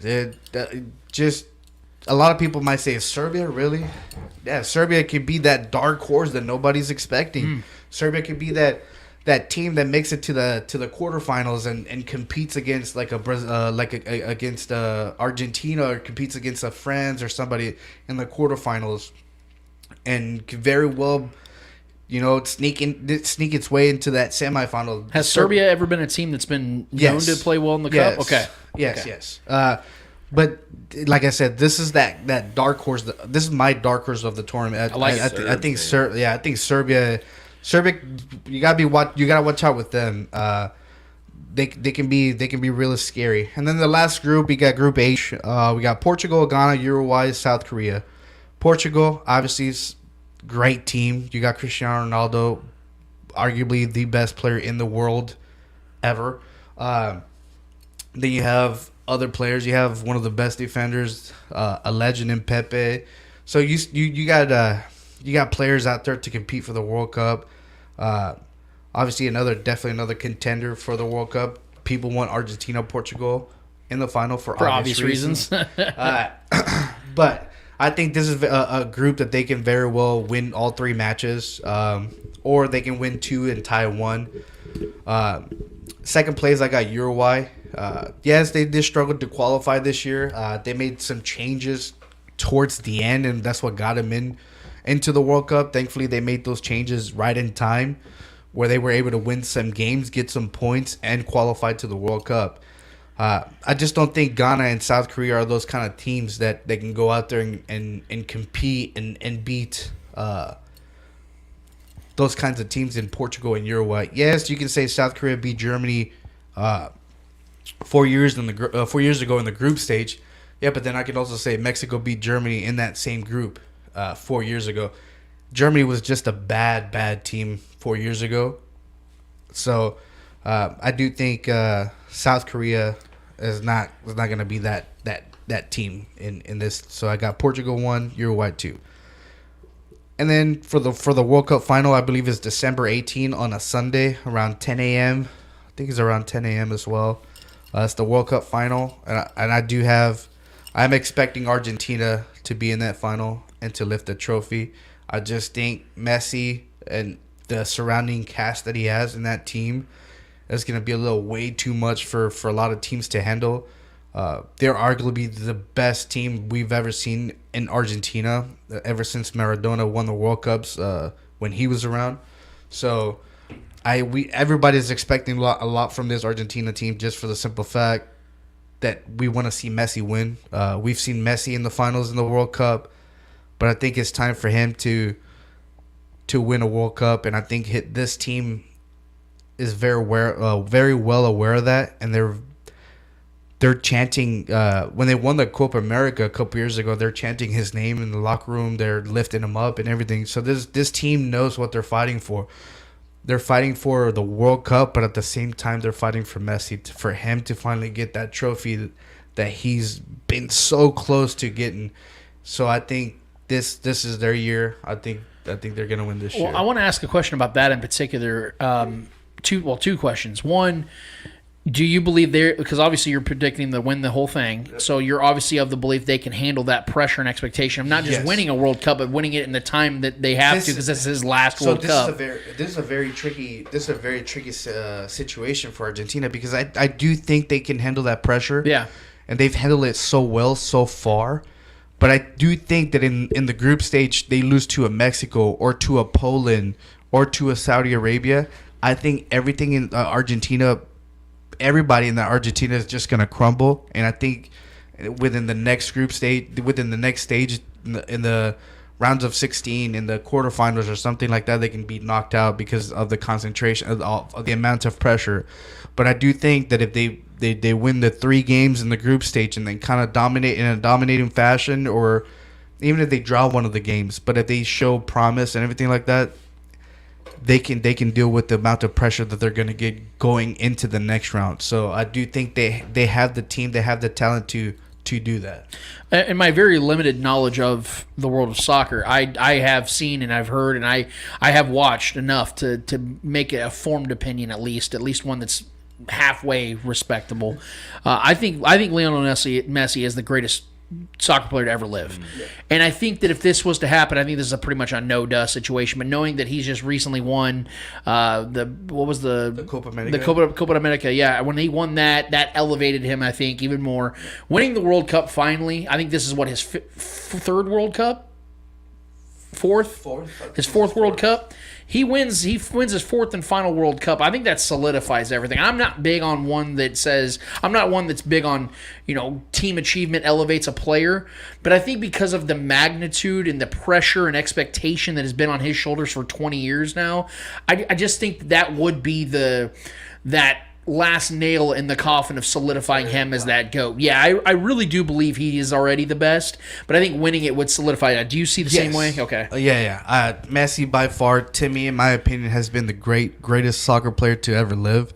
You can say Pelé, you can say Maradona, but I just think nowadays the amount of competition that there is, the amount of great players that there are. Maradona did not have to face a Ronaldo. Right. Pelé didn't have to face a Maradona. Do you know what I mean? Messi and Ronaldo have played pretty much their entire careers, and every time they go back and forth.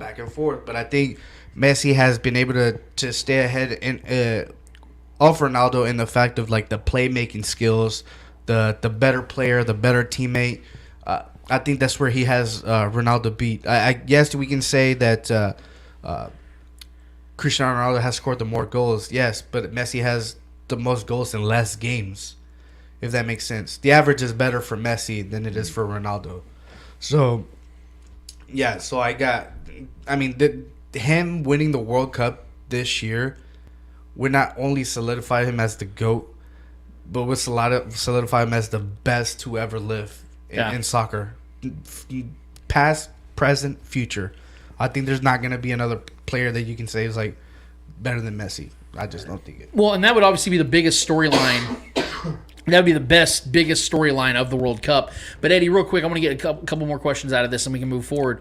What other storylines are out there that you think would be like the second best, third best storylines to happen if that team were to win the World Cup? What other teams out there right now? Because I know you said Belgium's an older team. Yes. So if they were to win, it'd be, that's really cool. An older team got a victory. Or let's say the U.S. somehow, some way made Landon Donovan look like a genius. Yeah, would that be a bigger story? How would it work? If the U.S. wins because of the way that the media, the American media works, this would throw it, this would fucking... Can you imagine what that would do to the development of U.S. soccer, though, if they were to win the World Cup? If the U.S. were to win the World Cup, soccer would become the number one sport in America. You would have to think about that. I mean, I know NFL's king here, but... becoming more and more popular. Man. Yeah, NFL is king, but if the USA were to win the World Cup, you have a lot of parents that don't like contact, especially with NFL that it is contact, concussions, deaths,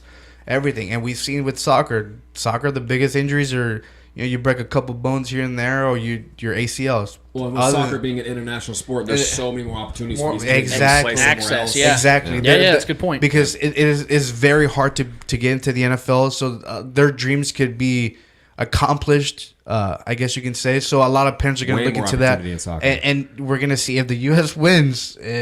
Bro, that'd be insane. It's gonna be insane. It's It gonna won't be insane. happen, but that would be incredible. There's no way it can happen. A lot of World Cup babies being made. That's for sure. Yeah, for sure. But I think another team would be Brazil. Brazil, if they win the World Cup, Neymar could potentially be put up there in the same conversations as Messi and Neymar. If he doesn't get hurt Cristiano, yeah, he could be put in that conversation of the best. You know, obviously, I don't think he's going to be better than Pelé, but he could definitely very well start the conversation. He'd be in the conversation with like Ronaldinho. Yeah. But Ronaldinho can compliment. I think Ronaldinho is the only player to ever win every major trophy.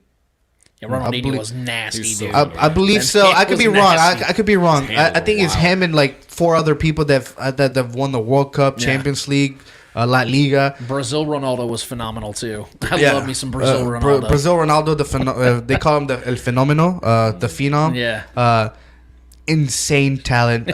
Insane talent. And he was like a big dude too. Like he wasn't like some small guy. He wasn't big. I mean, I'm saying like I thought he had some size to him. No, he wasn't big. Like he was a soccer player. He was just a fucking killer when it came, because he didn't even have to look at the goal to shoot on goal and score. You know what I mean? Like he was like Patrick Mahomes. Like you'd look pretty past. much. Yeah, he could be looking at the fucking fan over there and still shoot it and make it a fucking perfect goal. You know what I mean? Yeah. I don't think there has been a striker, a number 9 striker like Ronaldo since Ronaldo. Yeah, you could, Messi and Cristiano play completely different positions. Right. But as a number 9, I think there hasn't been any player that can say is like better than Ronaldo. Yeah. He was 6 foot tall, Ronaldo. So he was a little bit like. I know soccer players can be tall. I'm just saying that he looked like a guy with some size. 6 foot. That's a little bit. That's actually pretty tall for a soccer player. Yeah. But his killer instinct is what made him one of the best threats to ever play. He's got fat too. Like I've seen some recent pictures. Well, that is the reason he had to retire, because he has thyroid. Oh, is that why? Wow. Yeah, I've seen some pictures. He looks like he I think something has to do with the thyroid or something like that, where it makes him big. Yeah. So he had to retire from professional. Yeah. Look at that. So he got pretty.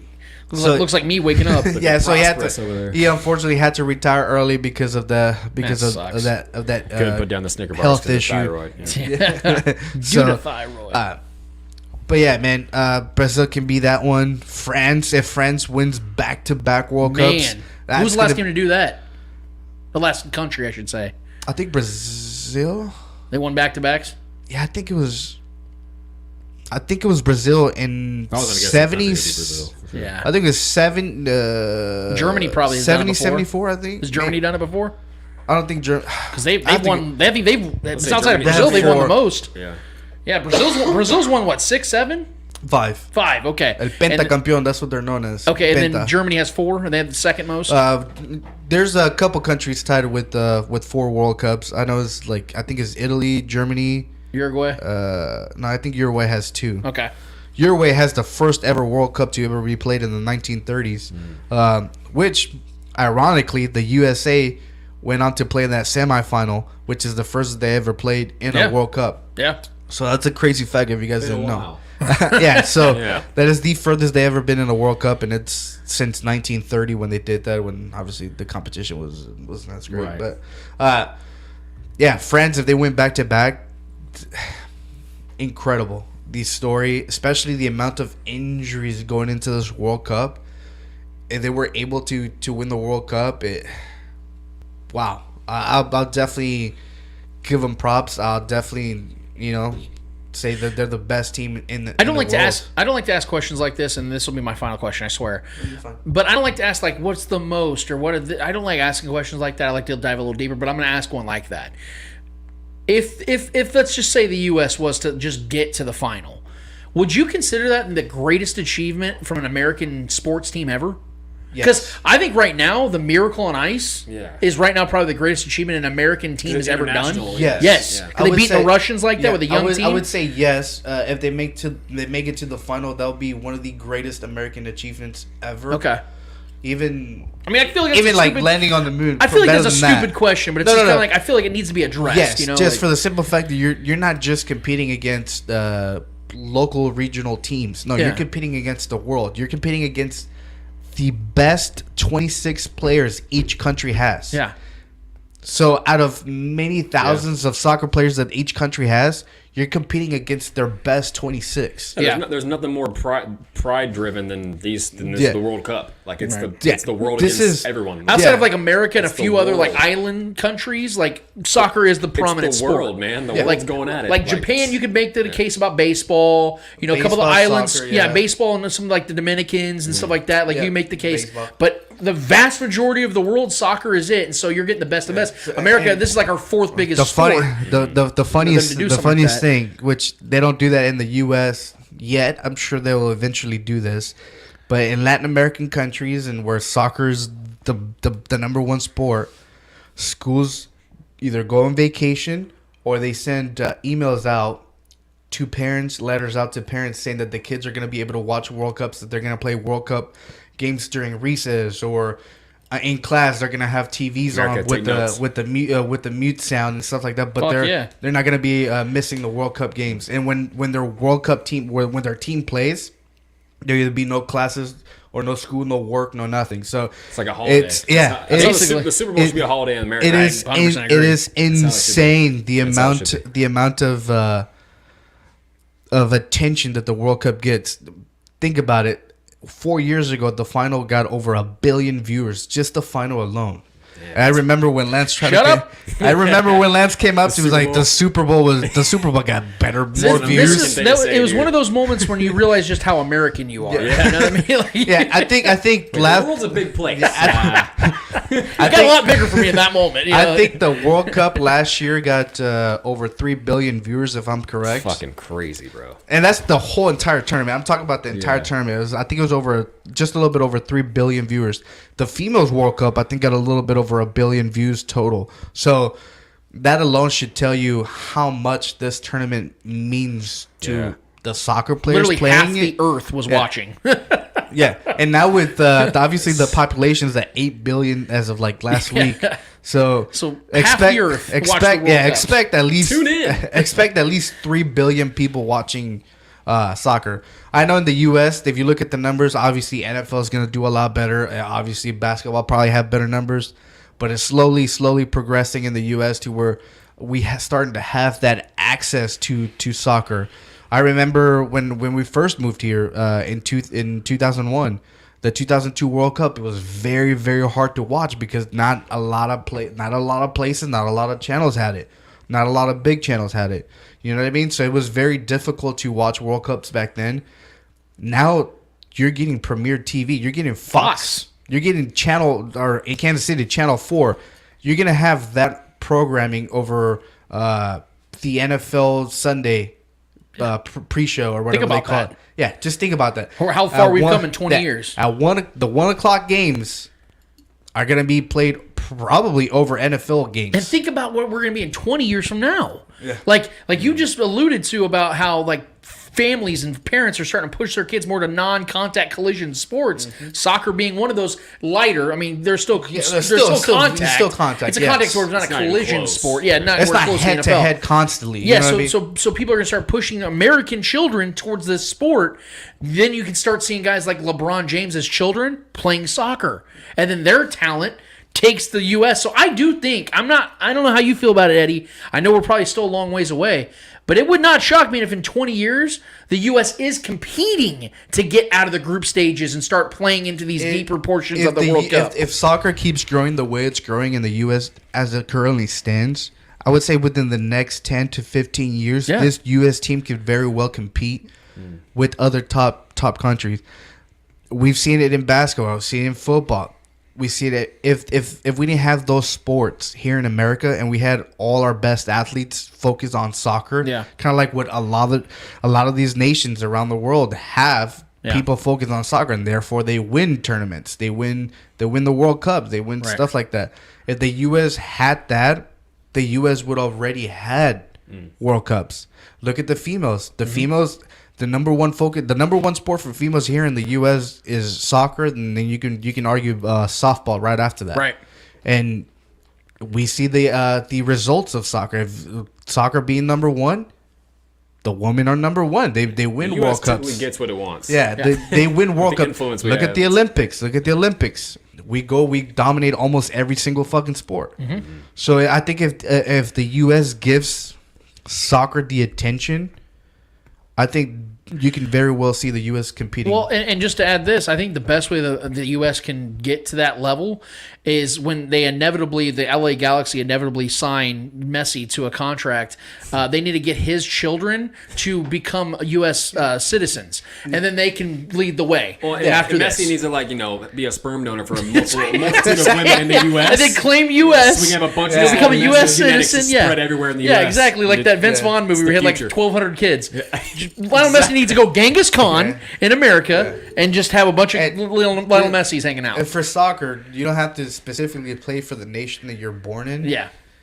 Like me, I was born in the U.S. I can either choose to play for the U.S.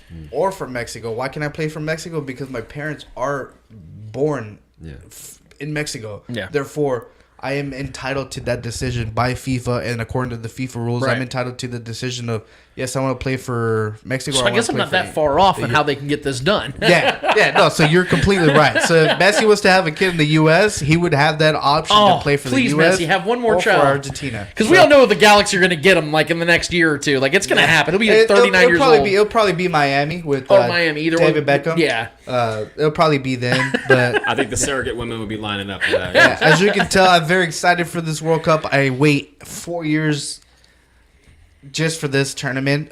This is the greatest tournament ever. This is where me and my dad, just sit together on the couch and enjoy watching games. Even though even if our country doesn't play or doesn't make the finals, we the sport. enjoy. Yeah. We love It's watching. the competition. We love watching this tournament. 100%.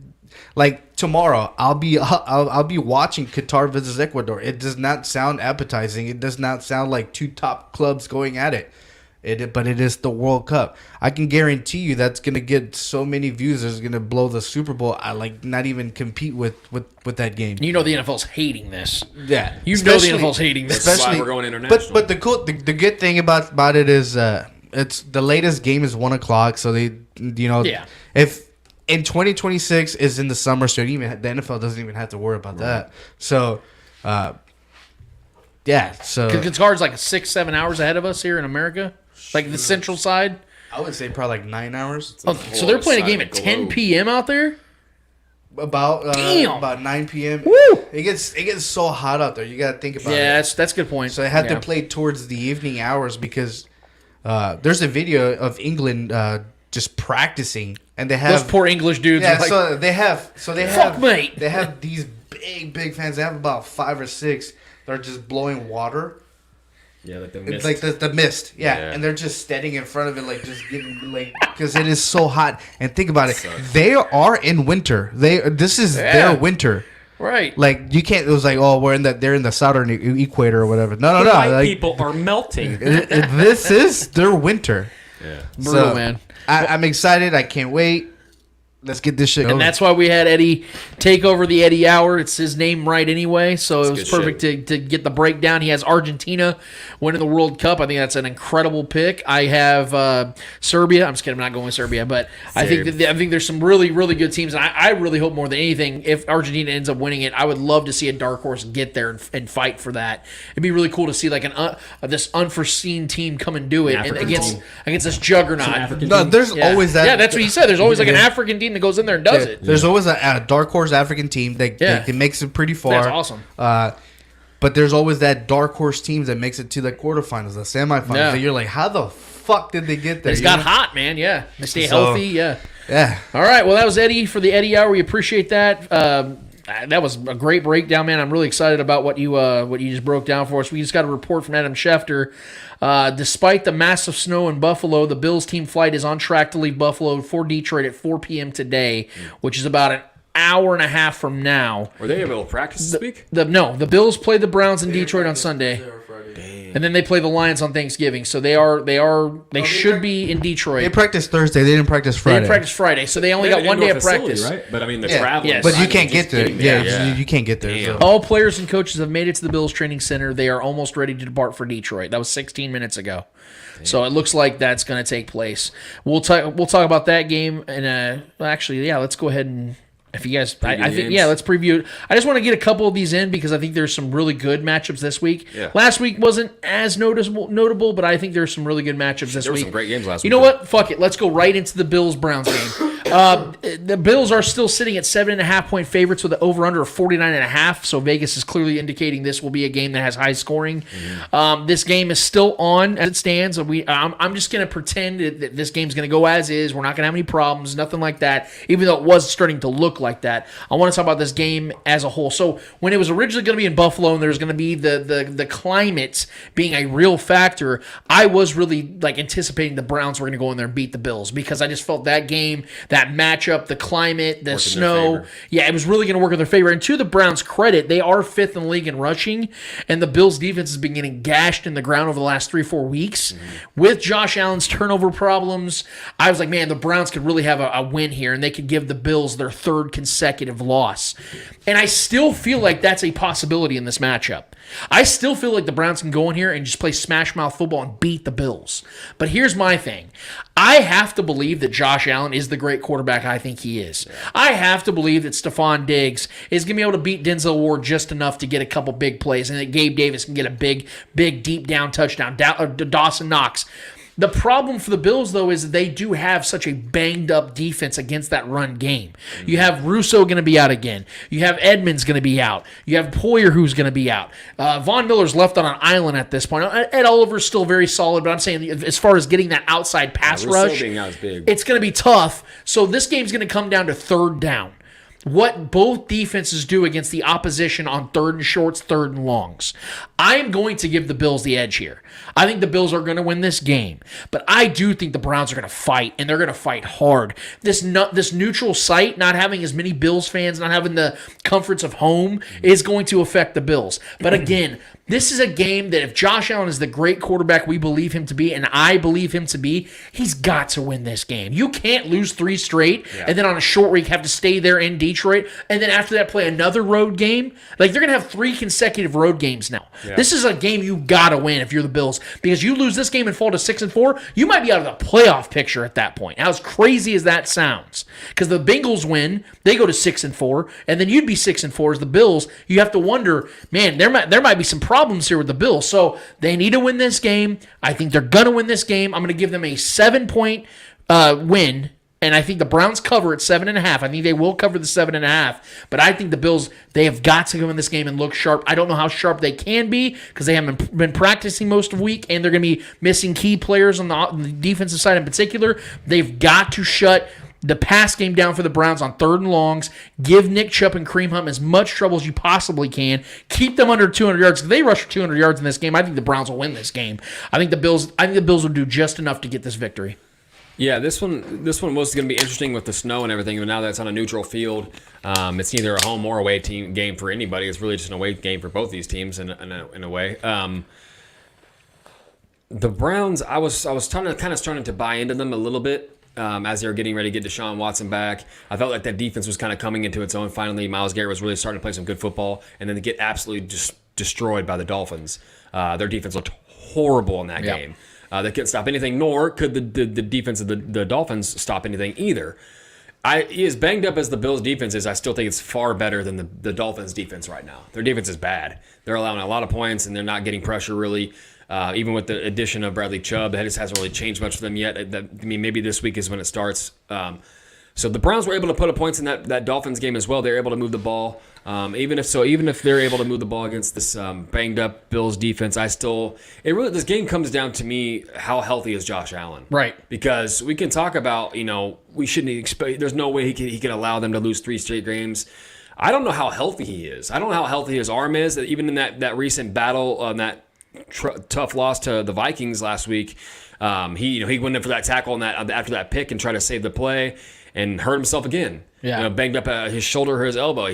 So he keeps putting himself in these positions to continue to bang himself up. I don't know how healthy he is. So if he's out there and he's throwing errant throws and off target throws because of his injury, and this Browns team can be an opportunistic team, especially if they force turnovers and they're able to run the ball and control the pace and all that. That definitely works into the Browns' favor. I do think the Bills win this game. I think it will be close. I think both these offenses are capable of putting up points. Amari Cooper has had good games. I think Amari Cooper could eat in this game in that secondary. He's had a good connection with Jacoby Brissett this season. If I'm a betting person, I'm not even touching this game because I really don't know what's going to happen. I don't have a good feel on what's going to happen here. This could be one of those funky games where it could be like a pick six or, some strange things happening in this one. Some special teams blunders probably could happen here. It could be a sloppy game here in Detroit between these two teams. I am just going to close my eyes and pick the Bills here on the money line if I'm picking anything kind of bet-wise. So I don't know if they win by 7. This could be a field goal win. I feel like this could be a competitive game. Or it could be a massive blowout and Josh Allen looks great. They better hope it's more than 7 or more because they don't play well in close games. Well, that's what I'm saying. Yeah. But, I mean, even if it's a close game, I know Josh Allen's record is what it is in one-score games. In overtime games, he's over. So I understand that. But I think the Bills or the Browns are going to bring everything they can. They're going to bring their A game because, like I said, they're winding up to bring that haymaker back, which is Deshaun Watson. They know what they need to collect. They win this wins. game, they're back in the playoff picture. Right. With Deshaun coming which back. is why I picked them against the Dolphins last week. And I felt like that would be a good spot to kind of like bring Tua back down to earth. Myles Garrett get some pressure, but no, they couldn't get pressure. That defense looks bad right now. So if Josh Allen can go out there and who's a better quarterback than Tua can go out there and sling that rock, it's going to be a long day for the Browns. So I think the Bills win here. They should win comfortably, but I could definitely see a competitive game here between these two teams. Give me the Bills on this one. I think Josh Allen very well knows that they've been struggling the past two games. Not they, him. Yeah. 3 weeks actually. I think they lost both games because of him, not because of how the team is playing. Absolutely. How does he handle that pressure? How does he handle? How can he handle that pressure? I think he's going to show us this week if he can handle the pressure, and I think he very well can. I think he's going to go in there, and do what Josh Allen does. We've seen that shoulder is not bothering him at all. He's able to make those throws, obviously erroneous throws too. But I think that the Bills have the team to put the pressure on the Browns quarterback Jacoby Brissett. In order to beat the Bills, you're gonna have to beat him in the running game, keep the ball away from Josh Allen. But I just don't know if they're gonna be able to if they can't get the run game going early, and if Josh Allen goes out there and scores 7 on the first drive, it's gonna be harder for the Browns to stay with the run game. Therefore, they're gonna have to abandon it and lean on Jacoby Brissett to lead them to a victory, which we've seen against I believe it was the Bengals. They got fucking destroyed. Mm-hmm. So we can't have the Browns cannot have that luxury of letting the Bills go up on the scoreboard, because then the ball goes away from Nick Chubb and Kareem Hunt. So yeah, I would say the Bills are the better team. I think they've taken those 2 losses with a lot of anger, and I think they're gonna let it out with the Browns. And then we have another AFC East matchup coming up with the Jets visiting the New England Patriots. You guys know how big I've been on the Jets this year, how much they've proven everybody wrong. I think they have maybe the best defense in the AFC right now. And Zach Wilson has actually been playing better football. He didn't play well against the Patriots a couple of weeks ago, but the Jets are coming off a bye week. They had a big, humongous win against the Bills just 2 weeks ago, 20-17. They lost to the Patriots 3 weeks ago, 22-17. Strange game. That game sucked for the Jets because they should have won that game. At home. They had a pick 6 against Mac Jones, which would have won them the game in the fourth quarter. Ended up coming back for a penalty on the other side of the field, which just blows me away. But they played decent throughout the stretch. Zach Wilson was awful in this game. Zach since then has bounced back in a big way, outperforming and outplaying Josh Allen in a big win. This one's in New England, and I know people say, well, it's in New England, so therefore I should pick New England. New England actually hasn't been very good at home this year. So they've lost 2 of their 4 losses this season at home, and they got destroyed by the Bears just a couple weeks ago at home in primetime as well, no less. This is a game where I think the Jets really are going to prove to people what they are.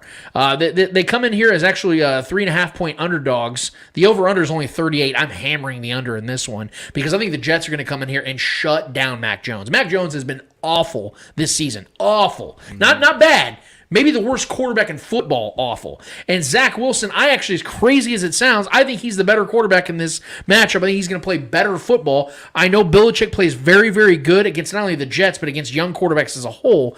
But I don't think this game's going to come down to the quarterback play.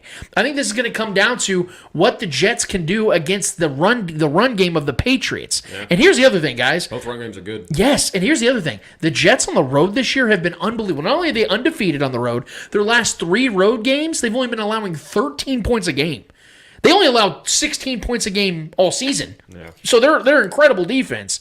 But they, as a defense, have really come together on the road and have galvanized themselves. And I think that's Robert Saleh putting that in there, implementing that, saying a couple months ago that we're keeping our receipts. This team has bought into his vibe, his way, his aura, his energy, and they've been putting that out on the field. Plus, we can't pretend that this defense isn't one of the more talented defenses in the NFL either, with Sauce Gardner, Quinnen Williams, and these guys around them. So I think the Jets are going to win this game. I think this is going to be their first, if I'm not mistaken, this would be their first win against the Patriots since like 2015.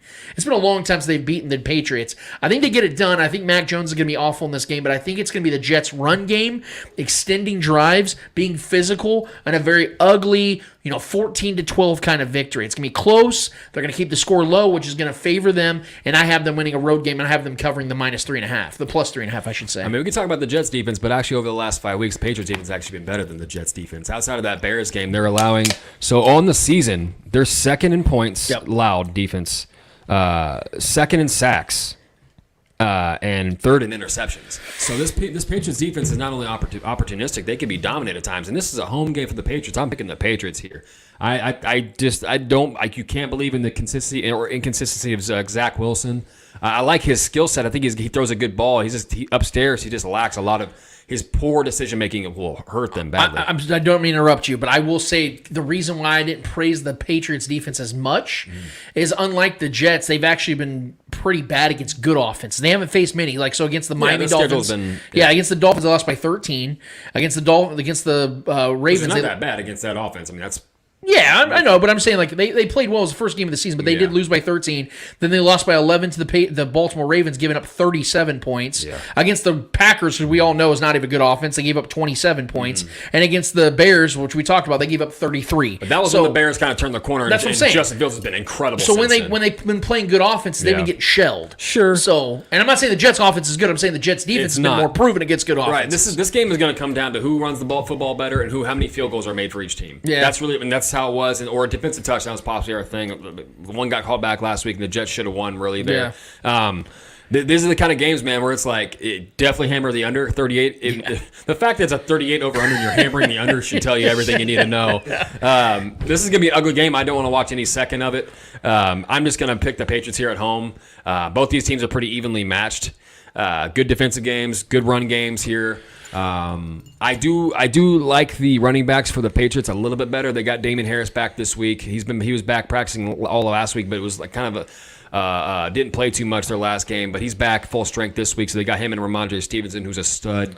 If they can get that running game going, granted, it depends on who gets the momentum in the running game here and who, to me, hits the most field goals in this game. And I think the Patriots have enough to field goal them to death and play solid defense. And it's going to be a close one. It's probably whoever wins is going to win by 2 or 3 points. Yeah. So I'm going Patriots here. I'm going to go Jets on this one. I think it's going to be by like a field goal. I don't think it's going to be a high-scoring game. I do think it. I mean, you got to think about it. These are division rivals. Right. They know each other really well. They know each other really well. And then you also have the Jets coming off of a win against Buffalo Bills, arguably riding high. The Super Bowl champions, according to many people. So they're riding high. Zach Wilson has done just enough to help that defense win games. He's by far not a great quarterback or a good quarterback. He's been pretty bad. Yeah. Last week. But I do think the Jets are coming into this game knowing that they already beat the Bills and knowing that they can very well beat the Patriots. Especially imagine them winning in Gillette Stadium. Mm-hmm. It'll be a ride even higher for the Jets, and obviously leading the division going into that home stretch where games now matter more than they ever mattered before. Well, especially with the Bills showing their mortality. You know, I mean, the fact that this division is so close right now, that the Jets go in there and win in New England, that's about it. Winning in New England for any team is I mean, with the lure there, it's a huge place to go win. So, yeah. That's, you know that outside of the Washington Redskins, both the NFC and the AFC, all of the teams will make the playoffs. Oh, really? Yeah. And the Commanders. The Commanders are only off by half a game. So it's not like they could very well make the playoffs. Yeah, so all 8 teams from the East can very well make the playoffs. Wow. And that's a crazy thing. But I do think the Jets would get enough. Maybe a field goal. I think it's going to be a field goal galore for both. Yeah. It all depends on how cold it is, how windy it is. Obviously, Gillette can get pretty cold, pretty windy. So it all depends on, but I think it's going to be a field goal galore. It's going to come down to a last-second field goal, and I think the Jets do just enough to win by. And then we have the final game I want to touch on before we get to our Chiefs-Chargers preview. It's an AFC West matchup. The Raiders are visiting the Broncos. Obviously, we're going to bring this one up because this game matters to all of us here because the Chiefs in the AFC West. So it's a game we always pay attention to no matter what the records are of these teams. Both these teams are absolute booty cheeks. AFC West showdowns this weekend. The Raiders are coming in this game 2-7, losing to Jeff Saturday, who's now called Jeff Sunday. And then we have the Broncos, who are literally the worst offense in football, averaging just over 14 points a game. Russell Wilson in 9 games has 7 touchdown passes. Potent. In fact, Derek Carr and Russell Wilson combined have 20 touchdown passes. Patrick Mahomes by himself has 25. So that's how bad both these teams are. So I don't want to give this game any more attention than I have to. The Broncos are at home, 2.5-point favorites. The over/under is 41.5. Very low scoring game as well. I am expecting something close to that, but I'll surprise you guys. I'm actually going to take the over in this one because although the Raiders' offense has been bad a lot of times this season, when they've been good? Against the Broncos. Yeah, now the Raiders do have Darren Waller and Renfro on the shelf, but they still have Devontae Adams, and Josh Jacobs having his best season of his career. It started with that Broncos game. Yes, he went off on and them. he always plays well against the Broncos. In his career, he has all of his career numbers against the Broncos. And the Broncos are not only coming to this game playing horrific football offensively, but they are banged up. They don't have Jerry Jeudy now. They've added to they've already been losing their running backs, Javonte Williams. Now they don't have Jerry Jeudy, their deep threat. So it really is Cortland Sutton and a bunch of guys. And Russell Wilson, there has been reports coming out from former players and guys that are well connected in the Broncos organization that are saying that Russell Wilson has been using audibles and code words that he used in Seattle. These Broncos players don't know what he's talking about. They have literally no idea what he's saying. And they're talking about the trolling of him wearing the armband that has the play calling and stuff like that during press conferences. Guys, I really think that the Broncos somehow, some way, are even worse than the Raiders are right now, even though the Broncos have the best defense maybe in football right now. They have the number 1 scoring defense and the number 32nd Even offense. with all the injuries, they're still playing great football, man. So as crazy as this sounds, I'm going to give the Raiders the edge in this one. I think the Raiders are going to come in this game after an embarrassing loss. And again, this isn't me giving praise to the Raiders. They are terrible. But I am going to give the Raiders the advantage in this one because, believe it or not, they actually have a coaching advantage in this one. As crazy as that sounds. They have the better quarterback and the better coach. Better receiver by far. I'm better running back by far. I'm going to give the Raiders I'm going to have them cover the 2.5 points, and I think they score close to 30 points in this game because I do believe that Derek Carr and this offense, for some reason, they've won 5 straight against the Broncos. Didn't they score like 27 on They scored 32. Oh, 32, okay. So I think they're going to come in here and score points. I think around like 27, 28 points, and the Broncos bring up the rear like 13 to 16 points, and they lose. And I think the Broncos, like I said, I think the Raiders come in here and have a convincing win against the Broncos because they're just a terrible team, man. And somehow, some way, they're going to make the Raiders look good again. Yeah. I'm picking the Raiders too, but the only thing that gives me pause is it's in Denver and it's cold. Derek Carr, we know his track record in cold weather. That's why Josh Jacobs is going to play a big role. For sure. Yeah. So, they probably don't want to throw too much. That's the only real thing. I mean, I know that Denver's defense is top-notch. They've been great top unit as far as allowing points. But I do like this Raiders offense, and I think both of these teams know that their seasons are over. I think both of these teams know that. I mean, I don't think anyone has faith that the Broncos can rally in any way. And everyone knows the Raiders season's done. You got your quarterback crying in pressers. That should tell you everything you need to know. I think the weapons on the offense of this Raiders team far more. I know they've lost Renfro and Waller. That sucks. But I still think Devontae Adams is a massive mismatch. And I know Patrick Surtain is incredible. But if they want to go one-on-one, I'm still picking Devontae to win that battle. If they're playing man, if I'm them, I just double Devontae all night and just let them try to beat you elsewhere. But I do think this lines up to be a great Josh Jacobs game. He's kind of been a little quiet the last couple weeks when he was going off for like that 3-4 week stretch there. He was arguably the best running back in football for a minute there. He was dominating.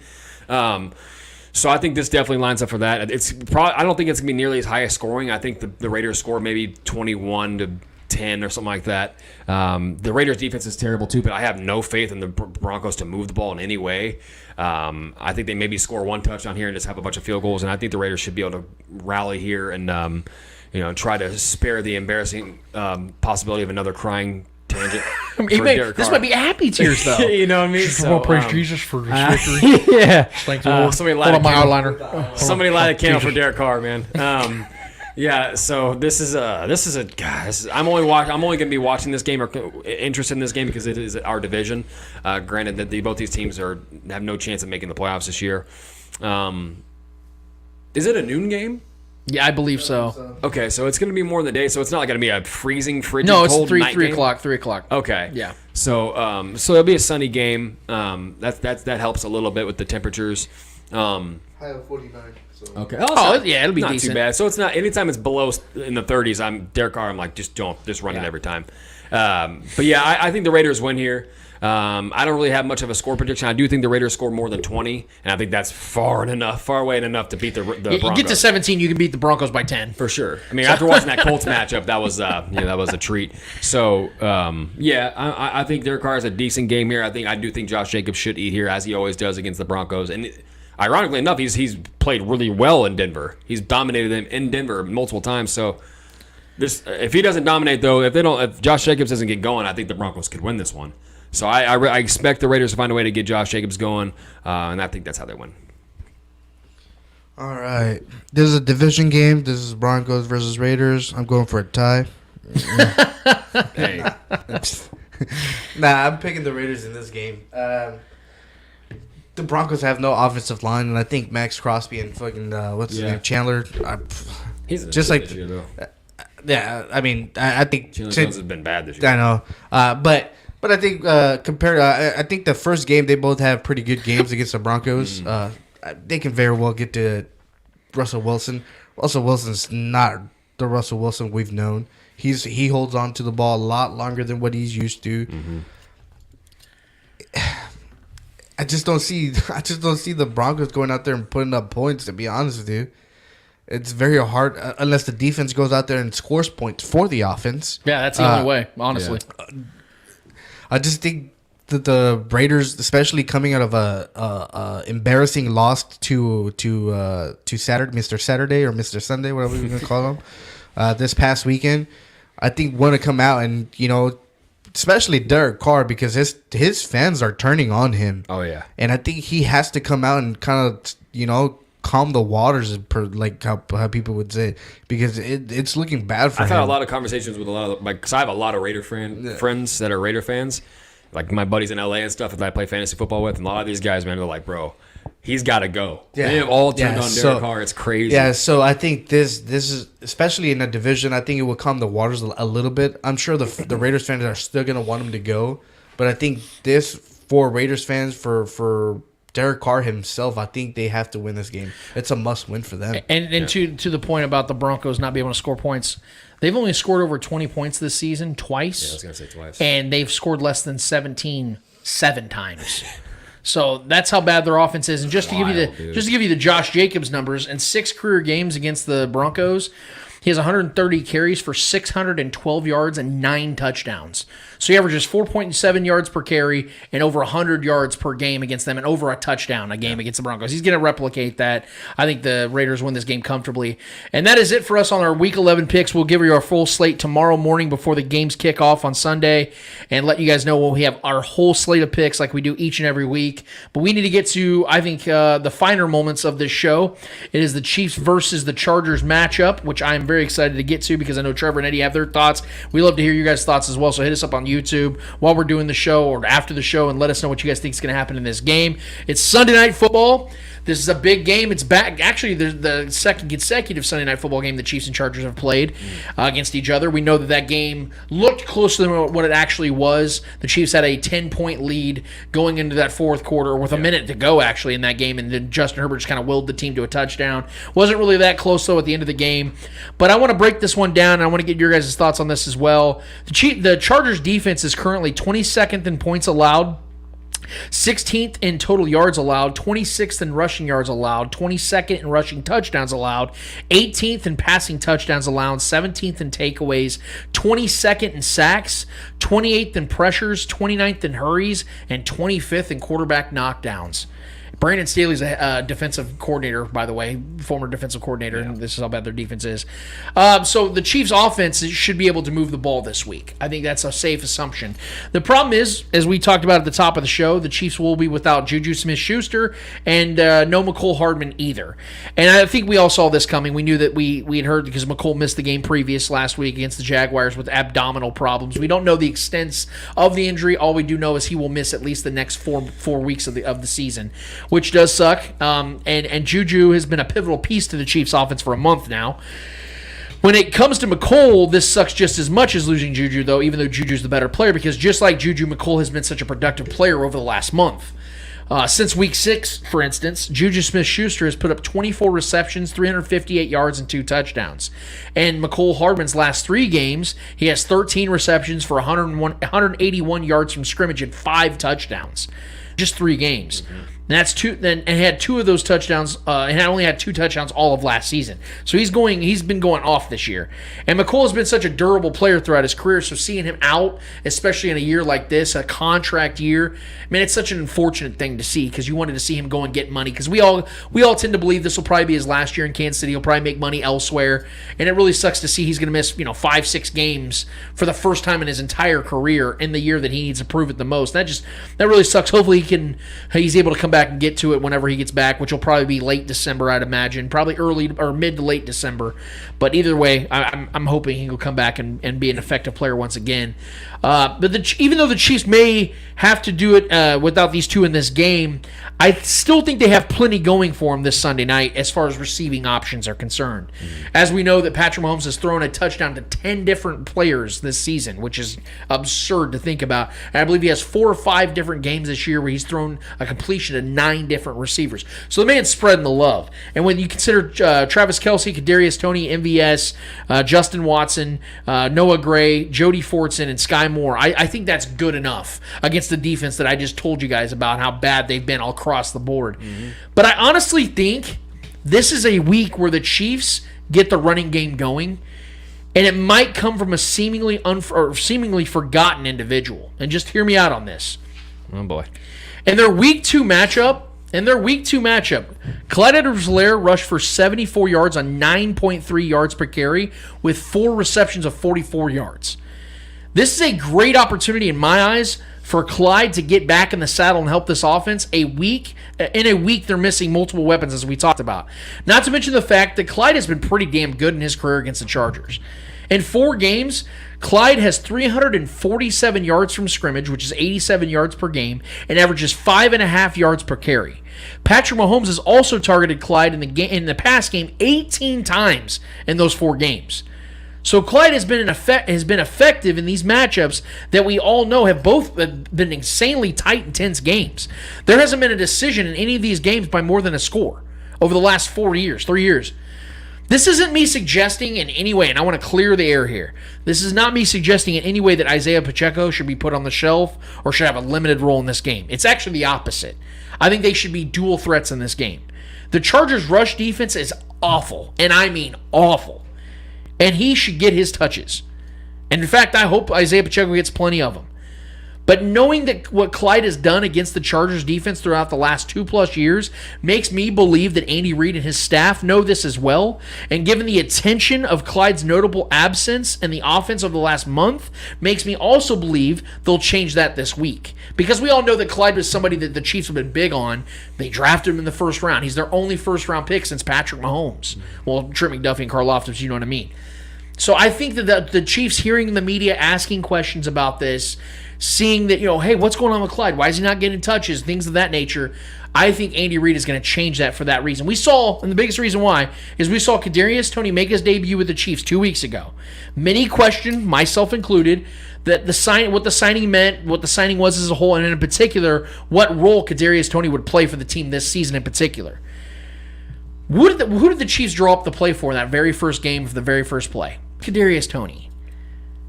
Andy Reid likes to send messages and how he game plans and how he executes his offensive scheme, which is why I have been saying do not be shocked if and when Clyde Edwards-Helaire leads all running backs for the Chiefs in touches in this game.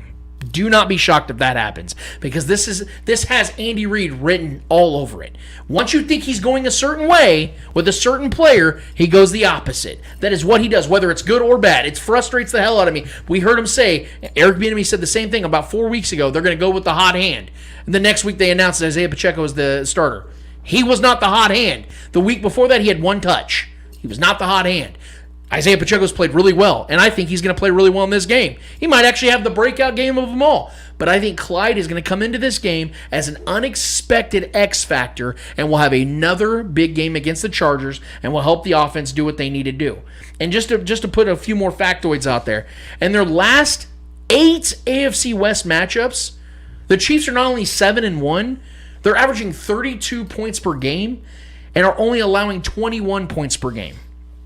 Oh, and a fun fact also, when it comes to playing the Chargers, Patrick Mahomes has more 30-plus point games and games with 3 or more passing touchdowns than he has losses to the Chargers. He has 3 games of each of those other ones and only 2 losses in his career against Chargers. And that's the team in the West that they say he struggles against. Mm-hmm. And you guys remember when we were here after the Week 2 matchup at Arrowhead and what I said in regards to how much that game meant to the Chargers, and not only for their season, but the offseason that led them into the season? Well, if anybody that's listening or watching this forgot, I'm going to go ahead and play you guys the clip. No, that's not the clip, Lance, you idiot. That's actually not the clip. Come on. This is actually the clip right here. I'm barking out. Yeah, this is a false advertisement. And bringing this up is the fact that it's got to be frustrating for the Chargers. I'm just going to say this is not me shit talking them. I'm trying to put myself in their position. You spent all offseason building this insanely talented roster specifically to beat the Chiefs. And here they are in a game they very much should win, and you let it go. Because to Trevor's point, the chances that they're going to have Joey Bosa, Khalil Mack, and Derwin James on the field the next time the Chiefs face them, or J.C. Jackson, it's not good. The chances aren't good. Yeah. So if you were going to steal a game against the Chiefs, it would have been this one right here early in the season while you're still fresh, feeling good about another divisional win you had the previous Sunday against the Raiders where you dominated Derek Carr. I think they sacked him 6 times or 6 times total. And it ain't like we were without our guy either. We had our first round pick, McDuffie, who pitched a shutout a game previous. Well, as expected, there are 9 weeks later. Here we sit here 9 weeks later after that video, and it's gone exactly as I anticipated. Since that game, the Chargers have placed 13 players on IR, including notables like Joey Bosa, Rashawn Slater, J.C. Jackson, and Jalen Guyton, along with Keenan Allen missing 6 of their last 7 games and Mike Williams missing their last 2. Both sound like, I think that Mike Williams and Keenan Allen are going to try to give it a go this week. I anticipate they will, but I'm not so sure about their level of effectiveness. I'm sure you guys will have takes on that. I'm assuming both these guys will try, but I just don't know how effective they're going to be in this game. The point is, the Chargers had one real shot of beating the Chiefs this season, and that was in Week 2 when they were as healthy as they were ever going to be this season, because we all know how every year goes with the Chargers and how every season goes for the Chargers. Justin Herbert has kept them in a lot of games this year. He's also thrown them out of a lot of games this year. In particular, the Broncos game, the Jaguars game. Those are games that I look at and say, man, if the Chargers and Justin Herbert as a whole would have just played a little bit better, they'd have won those games. Look at the Falcons game. Falcons literally handed that game to the Chargers a couple of weeks ago. Or was that just last week, if I'm not mistaken? No, that was a couple of weeks ago. They played the Niners. Yeah. And that was another game they had opportunities to win. And they squander them. These are games you can't afford to lose when you're in a division with the Kansas City Chiefs. But even Justin Herbert, as great as he has not been able to overcome injuries, and that is their biggest hurdle, is they have too many key players out, and if you had a better coaching staff, you could overcome those things. If the Chiefs right now were injury-ridden going into this matchup and the Chargers were healthy, I think we all still feel pretty good about this matchup. I still feel like we could say, the Chiefs could win a close game because of what? They have a coaching staff that you can rely on each and every week to put this team in the best position imaginable. The Chargers do not expect that, or do not have that. But what I do expect from these Chargers is something that we've seen each and every matchup over the last several years. I expect the Chargers to come out and fight with everything they got because they are still technically alive in the playoff hunt. They're 5-4. They'll be one game behind us if we lose. Yeah, they're right outside of this right now. Yeah. And the tiebreaker would become null and void because they would split the games. Mm-hmm. But here's the thing. They're alive in the playoff hunt, and they do need this game. There's no question about that. But here's the thing that people are overlooking in this matchup. So do the Chiefs, because like Trevor just said, this would make things very contentious unnecessarily because the Chiefs are clearly the better team. Yeah. The AFC West is officially theirs, the Chiefs, for a 7th consecutive time they win this game. I know it's not over technically, but they would have a 3-game lead with 7 games to go. They would have both wins, so they would own the tiebreaker outright, and the conference record would be completely in their favor. In other words, the Chiefs win this game, they win the AFC West. Plain and simple. Yeah. Because there's only one team that even gives them any type of threat, if you want to call the Chargers that right now. And again, if there was a game the Chargers were going to do it to make this thing contentious, they'd have done that 9 weeks ago. And they could not do that. And let's not pretend also that SoFi is going to be littered with Chargers fans. I know personally about 25 Chiefs fans that'll be there. There are going to be at least 30,000 Chiefs fans at that game. At least. They'll be pushing 50-50. At least. Mm-hmm. I'm telling you right now, you will see red all across that I would stadium. say it's probably going to be like 60-40. You're probably right. And it's going to be 60-40 Chiefs fans. Yeah. I'm telling you guys right now, our Chiefs fans out here travel so well, and that is literally Arrowhead West. That is literally Arrowhead West. Right. LA, this fucking has been cold the past couple weeks. I'm sure there's fans today deciding today to go to the game. Yeah, fuck it, let's go. So home field, tiebreaker, mentality, all those things are still on the Chiefs side of things. Momentum, all that. But the biggest reason I feel great about that happening is the fact that the Chiefs have been absolute road warriors this season. With a 3-1 record, but it's not just that. They're averaging 37 points per game on the road this year while allowing 24. And again, as we talked about earlier, the only reason it's been high is due to them having garbage time against the Cardinals, Buccaneers, and teams like that they blew out. So the statistics are even further apart when it actually mattered in game scenarios. The point is, the Chiefs have dominated better opponents than the Chargers on the road so far this season, and unlike SoFi, those opponents had actual home field advantage. I'm expecting the Chiefs to show up. I'm expecting Chiefs fans to show up, and I expect us to, in a week's time, to be talking about the Chiefs furthering their lead atop the AFC West and AFC as a whole in just a week's time, guys. I feel so confident about this victory. I felt great about it week 2. When the Chargers were feeling great about themselves, they were healthy across the board, they had their best pass rusher, they had their best left tackle, they had all these things still going for them, and I felt great about that victory. I feel amazing about this one, even knowing the Chargers are a hurt and injured dog that are going out there biting, scratching, clawing.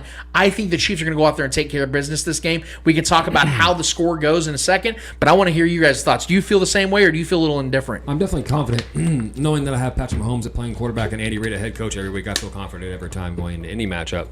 I'm confident here, but I'm very interested, I guess I would say, how this game is going to play and what the game plan is going to look like. Us being without our wide receiver 1 and wide receiver 2 is going to be something I don't think we've ever seen before with this offense. With both those guys being out, I know we still have Travis Kelce, but he tends to struggle a little bit against Derwin James. That's a tough matchup. Maybe arguably his toughest matchup in the NFL is going against Derwin James. As far as physicalities, the respect that both those guys have for each other, the way that they zig and zag and they stay, that's a very competitive matchup. So I think Travis Kelce tends to struggle. He still gets his numbers a lot of the times in that matchup, but still, that's a guy that will wear Travis Kelce out because his Derwin James' athleticism goes match for match and toe-to-toe with Travis Kelce. He knows him very well. They know each other very well. So that one is a toss-up for me. So now we got to depend on these other guys, the Kadarius Tonys, the new additions of Kadarius Toney and Sky Moore and Justin Watson maybe getting a bigger role here. I think the most ideal thing that we do here is run the ball really well with Isaiah Pacheco, who I think is the proven starter here at this point. And I think we play a lot of 2-3 tight end sets. I think Noah Gray has been coming on as of late. He had a couple more catches last week, looked really good, looked good after the catch as well. I like what I'm seeing out of Noah Gray a lot. I think Jody Fortson could eat here. Got to hold on to the ball. That fumble was unacceptable. As a big guy like that, you got to secure the rock into that cradle. So I don't want to see that. I do think we have a different game plan here, not having Juju and McCole. Not because those are two of the most trustworthy guys in this offense that we've had, and both have been playing great football as of late. And not having those guys out there to have McCole or Pat's trust is going to maybe have develop a different game plan heading into this game. And I think with the terrible rush defense that the Chargers have right now, I think it makes a whole lot of sense to do a lot of end-round plays, beat them off the edge with our speed, with end-rounds to Sky Moore and Kadarius, running it right at them with Pacheco, running it down their throat. They've struggled so bad against physical runners. Nick Chubb ran all over them, and guys like that. Like these teams with physical runners tend to have a dominant performance against the Chargers, and I think we should follow suit. If we can get that running game going with Pacheco, and maybe Clyde gets, a little bit of spritz of him here and there, and then maybe possibly in the passing game, where he's the most effective. And McKinnon, who's been playing really well in those check down plays, screen plays. It's just good. I think I'm very confident that the Chiefs go out here and win. I am nervous though against Keenan Allen and Mike Williams possibly being available, which I think they both will play. Mike Williams frightens me against this defense. Granted, we didn't have our number one corner when we played them last and going up against him, so that's a game changer as well. Could work in our favor, but he's a dominant big force, and we tend to struggle against those big receivers like that. Like Mark Gunnell said, he turns into Terrell Owens every time he plays us. He just absolutely dominates us every single time. But maybe we can counteract that dominance over the years with, McDuffie's presence, possibly a guy that can go, pound for pound for him. He's not as big as obviously as Mike Williams is, but I think he a guy that can stay with him and play the ball really well and get the high point balls and get up there and defend those. And like Mark Gunnell said to that, Trent McDuffie hasn't faced a big receiver like that yet. Well, and he didn't. His only catch allowed was to a big receiver in Marvin Jones. Yeah, so now we get to see him with right. Williams. Right. So this is a tough challenge. Keenan Allen is incredible. He's dominated us over the years as well, eating underneath. Yeah. So I'm a little nervous about those two guys being at full, maybe not at full strength, but are going to be out there. That's a tough challenge, maybe the toughest challenge for the secondary as far as a wide receiver duo goes since we've played this season with these young guys. So they're going to have their hands full with those guys. So I think points will be scored in this game. I do. I think Justin Herbert's going to have a good game. I think our defensive pressure has got to be the focal point, though. I think we got to get pressure on it, which, we just got 5 sacks on a top 3 team that has the lowest amount of sacks in the season so far against the Jags. And this offensive line of the Chargers is not good. So I think if Chris Jones, Colin Saunders can get after him, George Kalafdis can work on that edge, having Frank Clark back, who was trending in a great direction in that San Fran game. If we can get guys out the edge and speed rush, bull rush, Chris Jones eat in the middle, I think we can have a great defensive line performance here, and I think that only helps the secondary play well, right? So I think this game for me comes down to the trenches. I think we run the ball well and our defensive line plays well, we dominate this game because that only lets Pat become more comfortable, because we're going to need Pat to be comfortable without having his number 1 and number 2 receiver out there. I think Kadarius Toney's going to go off in this game, dude. I think he's going to go off in this. This is the perfect stage game for him. His spotlight's on him, right? He's already been trending in that direction where he looks like a freak out there. And he's already making big plays for this offense with Juju out and McCole Hardman out as well. And that only opens up the spotlight for him to eat in this offense. And I think they do not have anybody that can match up with him, his skill set. I think he's a nightmare matchup for the secondary, the Chargers. I know Gunnels said that this is a game where he thinks Sky Moore can get that opportunity. That's a fun thought. He might get a touchdown in the red zone package, maybe on an end route, because we can use his speed to beat the Chargers. And I think that's the only way he really scores in this game, in the red zone package maybe. A drawn-up play for him. But I would put my money on Watson to score a touchdown here before I would Sky Moore, if I'm being honest. But I think this is a game, and it seems easy because he's been coming on as late, and he's a new addition, new fun, shiny toy for this Chiefs offense. I think that continues this week. I think Kadarius Toney is great in this game, and I think our offense moves well. I think we run the ball really well, and I think that's where it starts. I think we run the ball out the gate well. I think Pacheco's shown. I think Pacheco's shown who he is, and I think running, which was a tough defensive front in the Jaguars. He had 16, 17 rushes for almost 90 yards, pushing 90 yards, and even still a pass-heavy game. So I think if we play balanced offense here, with or without our two number one and number two receivers in this game, I think Pat has a good game here. I think we force the Chargers to chase points against our offense. I think our offense goes out and plays well, because I do not fear this defense of the Chargers right now. How banged up they are. All we got to worry about is Khalil Mack possibly getting some pressures on his end. They're going to try to get there with 4. I don't think they're going to succeed at that. I think Pat's going to go play well. Chiefs win. I think we scored north of 27 points here. And Pat's arguably greater on the road than he is at home, man. Pat loves the edge, the chip on the shoulder, playing teams in their place. He loves going out there and kind of putting on a show for the home fans of the opposition. So that's something about Pat on the road. He loves it.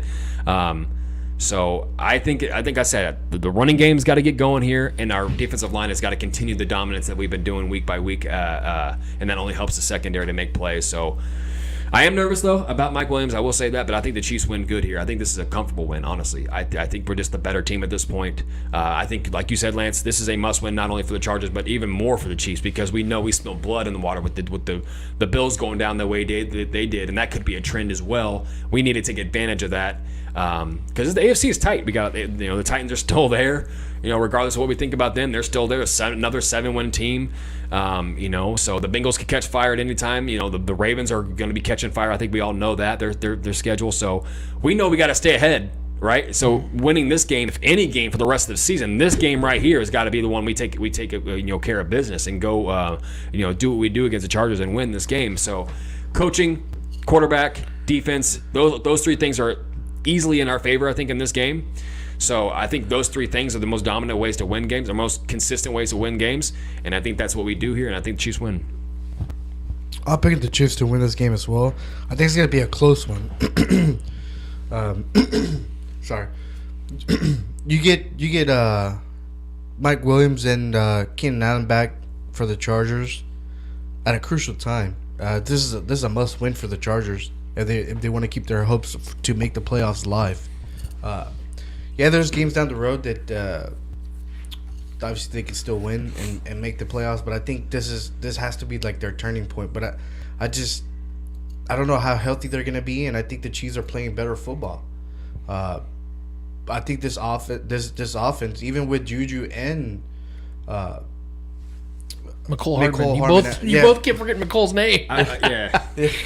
And McCole Hardman being out this game, I don't think it's going to be a big of a loss, because that's how much of a pickup Kadarius Toney was.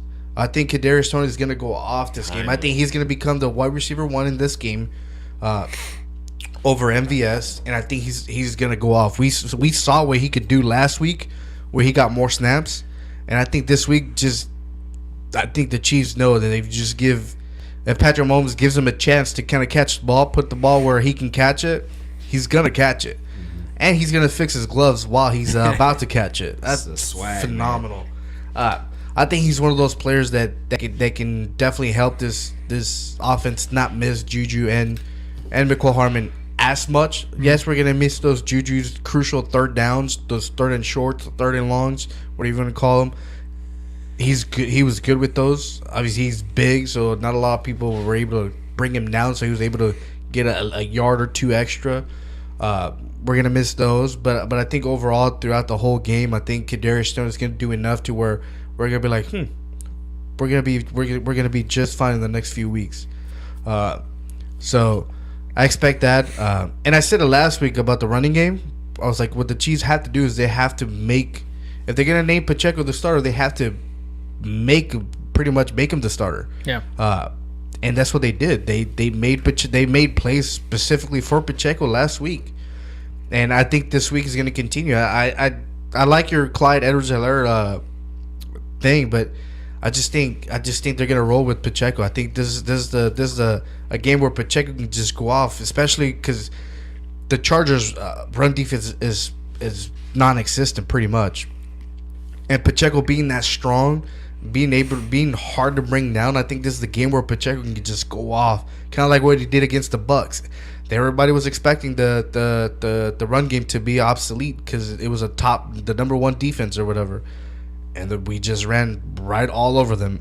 And I think this could be the exact same thing for Pacheco, especially since he is technically our starter. I know Andy Reid, I think, came out and said that we're gonna do a running back by committee or whatever, because they have all your. Clyde's not going to have 0 touches. No, he's not gonna have what you're I want expecting. Clyde in the passing game because especially this week is the week to do it without us missing 2 receivers. I think exactly. we need to This get is him what, involved in the passing game. Yeah, it would be nice to see 2 backs, maybe Clyde and Pacheco at the same time in there, or maybe Clyde and McKinnon helping. Yeah. Dude, have you seen McKinnon block? Oh, he's one of the best pass pro running backs in the league. He's always been great. He was technically an offensive lineman a couple weeks ago. He throws great blocks, man. So and in the first matchup, McKinnon and Helaire got 6 targets for 6 targets and 6 receptions for 46 yards in that first matchup. Granted, I will say the Chargers were at full strength on defense there, and they were very good at getting after the quarterback. Yeah, they're not right now. Exactly, they're 22nd or 25th in sacks. I'm saying if we're running the ball, if we're running the football and having balanced football, Pat's gonna just pick them apart. I'm telling you, man. Yeah. And like I said, if you put McKinnon in there with like a Pacheco or like a Clyde Edwards and the same play, you can have McKinnon kind of put the check on whatever dude's rushing Pat, and then kind of do a little quick while Clyde's doing the same thing. Use our speed, man. Dude, the amount of things that we can do against this Chargers defense, especially how they're banged up, without our 2 starting receivers, it's crazy to say. Yeah. It's funny too because even back then when the Chargers were at full strength, the Chiefs still had 93 rushing yards in that game. Oh yeah. So that now you take that emphasis in a game against a defense that's getting gashed. The concerning thing that I think the Chiefs need to look out for defensively is the fact that we know the Chargers are a team that go for it on 4th down a lot. They were 4 for 4 in that game against the Chiefs in that week 2 Our defense matchup. is much improved at that. Exactly, I agree. I mean, this week 2, and I do think the Chargers score points though. I think it's going to be a high scoring game. It could be like kind of like last season when we went into overtime. Yeah. And we won by that Travis Kelce I think we win comfortably though. Yeah, see that's where I'm at too. I think if these teams were a little closer in available talent, I would say that I think this game's gonna be a lot closer. In fact, I think here's what I think is gonna happen. How this game's gonna go. I do think at the beginning for the first quarter and some change, maybe even 2 quarters, it is gonna be a little neck and neck. I can see like a 14-10 lead for the Chiefs. I can even see the Chargers leading at first, where they draw first blood because the Chiefs like to defer. We like maybe to do that. Maybe Herbert has a nice scripted drive to start the game to get up 7-0. We know how this goes. Don't forget about Austin Eckler. That guy likes to eat against us too. Yeah, exactly. And here's my thing: even if the Chiefs are to go down, even by double digits, I mean, are we not going to feel great about that still? Because we know how this goes each and every time the Chiefs go down double digits. Because we know we're down 2 guys. I'm painting a scenario of this game being a little close to the first because I think the Chargers are really going to give it all they got. But that second half, I think, is where the Chiefs start to reign supreme. I think this game is going to be close. I think there's even a scenario where it's like 20-20, where these 2 teams are neck and neck for like the first 2-3 quarters. And I think that's when the Chiefs really start to put it on them. Well, and it's funny too. This matchup's entirely different as far as like the way these teams are, because our defense was pretty bad when our first matchup, right? We were down guys, we were down McDuffie, we didn't get a chance to see him play against this Chargers team. They were down Keenan Allen, right? So they were missing some offensive weapons. Now it's flipped. Now they're getting Keenan Allen and Mike Williams back, and now our defense is much better at this point than it was that first time. So we've kind of flip-flopped on where we're at. Now we're down receivers. And you saw in that matchup, too, they rushed back J.C. Jackson, and I said that was a bad decision, and since then it was awful. And then I think 2-3 weeks later he got injured for the season. Bad even when he was playing. Exactly. So I'm worried about the Chargers rushing back Keenan Allen and Mike Williams because both have not even been close to being available for the last couple of weeks. Right. And I think that maybe they're just doing this out of desperation, which I get, but that also lends to the decide that maybe neither one of those guys will be effective in this game. I have to wonder if these guys are really going to go out there and play well. Mike Williams probably, because like you said, his he just wasn't nearly significant. Turns into Calvin Johnson whenever he plays us. It's just unbelievable. But yeah, I do think this game will be. I think this game will be close for a half. Maybe even into the third quarter, deep into the third quarter. Yeah, I can see this game being close. I see it being close to the fourth quarter. I think the Chiefs have also heard the whole, they don't play well in the fourth quarter offensively. I think they've been hearing that, and they've been playing better in the fourth quarter for the last couple of weeks. I think the Chiefs go in there and they score 2 touchdowns in the fourth quarter and separate this game where they start to put it on them a little bit. I think they're going to run the ball well and effectively throughout the game. I think the Chiefs are going to have over 130 rushing yards. I think they're going to play really well in time possession, making Herbert play a little bit tighter and a little bit, have to get a little more emergence. I got to score faster. I got to get, tie this game up. But I do think the Chargers will play well for at least a couple of quarters. But I do think the Chiefs are going to win this game by a couple of touchdowns, if that makes sense. I know it's been tight between these teams for the last forever. But again, the difference in how much healthier the Chiefs are even without Juju and McColl than the Chargers. The Chargers lost 2 starting defensive linemen just last week. They're without their left tackle. They're without Joey Bosa. They're without a lot of players, J.C. Jackson. And we, again, do not know what Keenan Allen and Mike Williams will be in this matchup. I think the Chiefs will finally put it on him in the fourth quarter. I think Patrick Mahomes is going to have another 3-touchdown game. I do expect, though, that Clyde is going to play a pivotal role in this offense. Isaiah Pacheco is going to play his. This is going to be more about the running game. We've seen this, 2 times a year, 2-3 times a year, the Chiefs have a game where their run offense just kills. They just do an incredible job. I think that happens again this week, and I think the Chiefs dominate time and possession. I think they keep their turnovers at minimum. I don't think either team's going to have a turnover problem in this game because I don't think either defense is going to be able to do that. The Chiefs, as good as they've been at times on defense, they're one of the worst teams in plus-minus. I think they're -4 in turnover differential. Yeah. So the Chiefs aren't going to turn over the ball on Justin Herbert. He's not a turnover guy a lot anyway. Yeah. So I think both offenses will have a very fluid game, like you said, Trevor, and score a lot of points. But I do think the Chiefs are going to score into the 30s in this one, and that's what they normally. They've like I said, 3 times they've done that against the Chargers since Patrick Mahomes taken over. I think they do that again. I think the Chiefs are going to win this game. If I had to make a guess right now, 34-24. I think something like that, a 35-24, 34-24, something like win that. By more than a score. Yeah, I do think they have a definitive win and then lock up the AFC West in this matchup. What score do you guys think happens in this one? I'd say I'm just gonna stay right at 7. If I'm gonna pick a spread, I'm gonna say we win by 7. So 30-24 sounds like a good number. Okay, but it will be competitive. I think down the stretch, I think it's gonna be a competitive game. Both these teams know each other. This one will be a little more higher scoring, I think, than last time. But I'm gonna say 30-24 for now. 35-23 for me. I like it. Key players, real quick, before we get out of this, the preview. I'm sticking with my guy offensively. I think it will be Clyde Edwards-Helaire. I know he's not been a factor whatsoever the last 3-4 weeks. I do think that changes. He is healthy. This is a team he plays well against. A lot like we talked about Josh Jacobs playing well against the Broncos. It has been similar to what Clyde Edwards-Helaire has done against the Chargers. I think Andy Reid knows that. He's fresh. He's motivated. He's ready to go. I think Clyde is going to be an X factor in this one. I think this one might surprise you guys a little bit. My other X factor in this game is going to be special teams / Harrison Butker. Special teams for the Chiefs has been horrendous. Yep. Horrendous. Flags left and right. Harrison Butker has not had a game since the Cardinals game. Since he's returned from the Cardinals game from injury, he's not had a game where he's not missed at least an extra point or a field goal. He has been bad to his own standard. He's been a very accurate kicker throughout his career with the Chiefs. This season, he's been really, really bad when it comes to extra points or field goals. The Chiefs have got to get him to kick his field goals consistently. If he goes out there and plays well in this game, the Chiefs are going to win this game comfortably because that has been one of their Achilles heels is not being able to rely on the extra points going in and not relying on these chip shot field goals. Harrison Butker has really been struggling. He needs to bounce back. If he bounces back, I think the Chiefs win this game by double digits. Those are my 2 guys. Trevor, who are yours? So, offensively, I'm going with Kadarius Toney back-to-back weeks here. I think this is I'm just going to say I think Kadarius Toney the rest of the season is going to be the wide receiver 1. I think he's our most dynamic and our most athletic wide receiver, and I think he's going to be the best receiver. I think he's already showing it, the best receiver at creating space. And that's what helps Pat the most. Is that he knows a guy that's going to create space and he's going to have that timing down with him on his breaks, on his routes. He's a dynamic route runner, man, and he's very good with the ball in his hands, and I think he's going to dominate as the wide receiver 1. Not that he's wallet pipping, Juju in any way. Juju's going to be very good at what he does, moving the sticks, finding the open spots in the field and getting that. But as far as like just dominance and dynamic ability, playmaking ability, Kadarius is that guy. He's got a little bit of everything you want in a receiver, and I think he's going to expose some defenses, and I think it starts right here this weekend against this shaky secondary of the Chargers. I think he's going to dominate them. I think he's going to go off this week. I think this is the game where we're like, holy shit, Kadarius is that dude. I really think that's this week, and I think he carries on with that for the rest of the year. I think he's going to end up being the wide receiver one at this home stretch of the season. So I'm going Kadarius. I think he scores a touchdown, maybe 2. I think he's just a nightmare. Wow. I think he's a nightmare matchup for the secondary. I really do. Yeah, so that's my guy this week. I think he has very high upside this weekend against this shaky secondary. I think he's going to be a key guy in this offense, and I think it makes all the sense with 2 main guys being out in this offense here.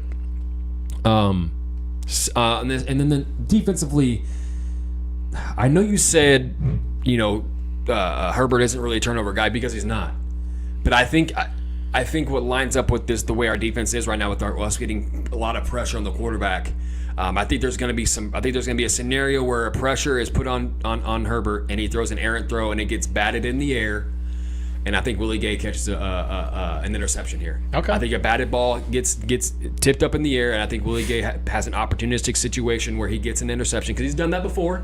He's very athletic. He's good, and he's better in coverage than Nick Bolton is. So I think there's going to be and we've been batting balls better lately. I think Karlaftis or Chris Jones or Colin Saunders or one of these guys gets a hand in the air, bats the ball, it gets tipped, and Willie Gay secures it and just goes down, and we actually force a turnover here. And it's been a minute, but we actually force a turnover here with an interception on Justin Herbert. So I'm going Willie Gay here.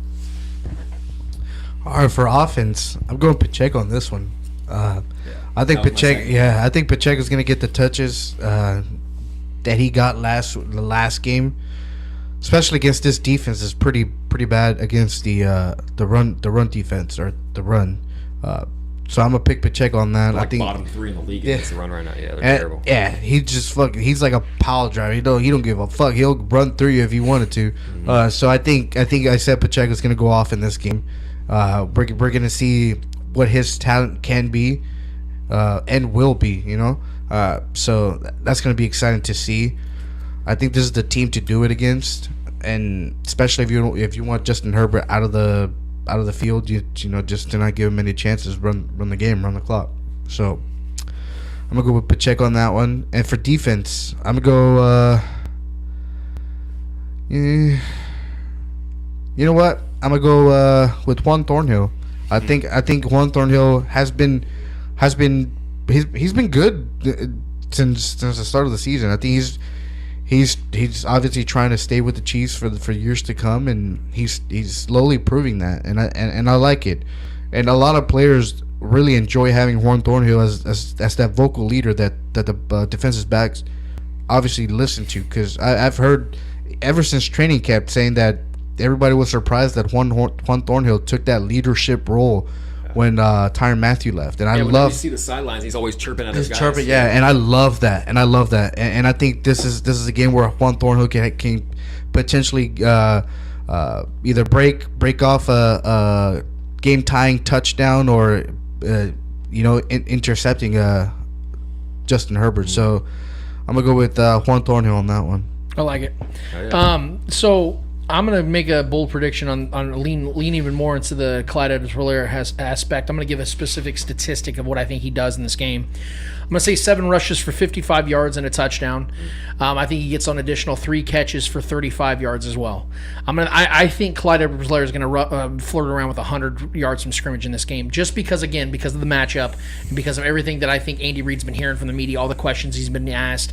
I think that this just matches up really well for him. And the other thing is the Chargers going into this game, they're paying attention to Pacheco. So you think he outperforms Pacheco? I think Pacheco is going to have more rushing yards. I told you, I think the Chiefs are going to have over 130 rushing yards. So I think Pacheco is going to probably end up having more rushing yards, but I think touches in total. Yeah, Pacheco hasn't been involved in the I could see Pacheco. I think Clyde could definitely eat the pass. That's what I'm saying. I think Clyde's going to get a few targets, get a few catches, and then that's what half his yards are going to be right around there. 7 rushes, because I think Pacheco's going to get between 15 to 16. I'm saying, but if Pacheco rushes let's say 13 rushes for 80 yards. He gets, you know what I mean? But I think touches-wise, Clyde's going to be right in that same category with him. I love when Clyde gets going. He's tough to stop when he gets going in the passing game. Man. I think that's where he's going to be, and I think Butker is going to have a game. I'm giving my faith into Butker, man. I hope so. He needs it. If anybody needs a boost, a moral boost, it's Butker right now. The thing is, I don't blame Butker for missing all those kicks. Yeah, it sucks. This has been throughout his job, bro. Yeah. It sucks, but ankle injury, especially when you're kicking, it's your. He didn't have this ankle injury. I don't think it's a last physical 4 issue years. here. I think it's a mental issue going on. No, he's had this problem for a long time. If you look at his kicking after that ankle injury, it's completely different than what it was before he got hurt. I think game though. I think it's still lingering. It's still there. I agree. It still hurts. He's missing chip shots though, and I think he's done that throughout the years. Yeah, but I do think that he's missing a lot more because than we've seen from Butker. He's definitely missing a lot more, and I do think the ankle injury is playing a lot in that regards.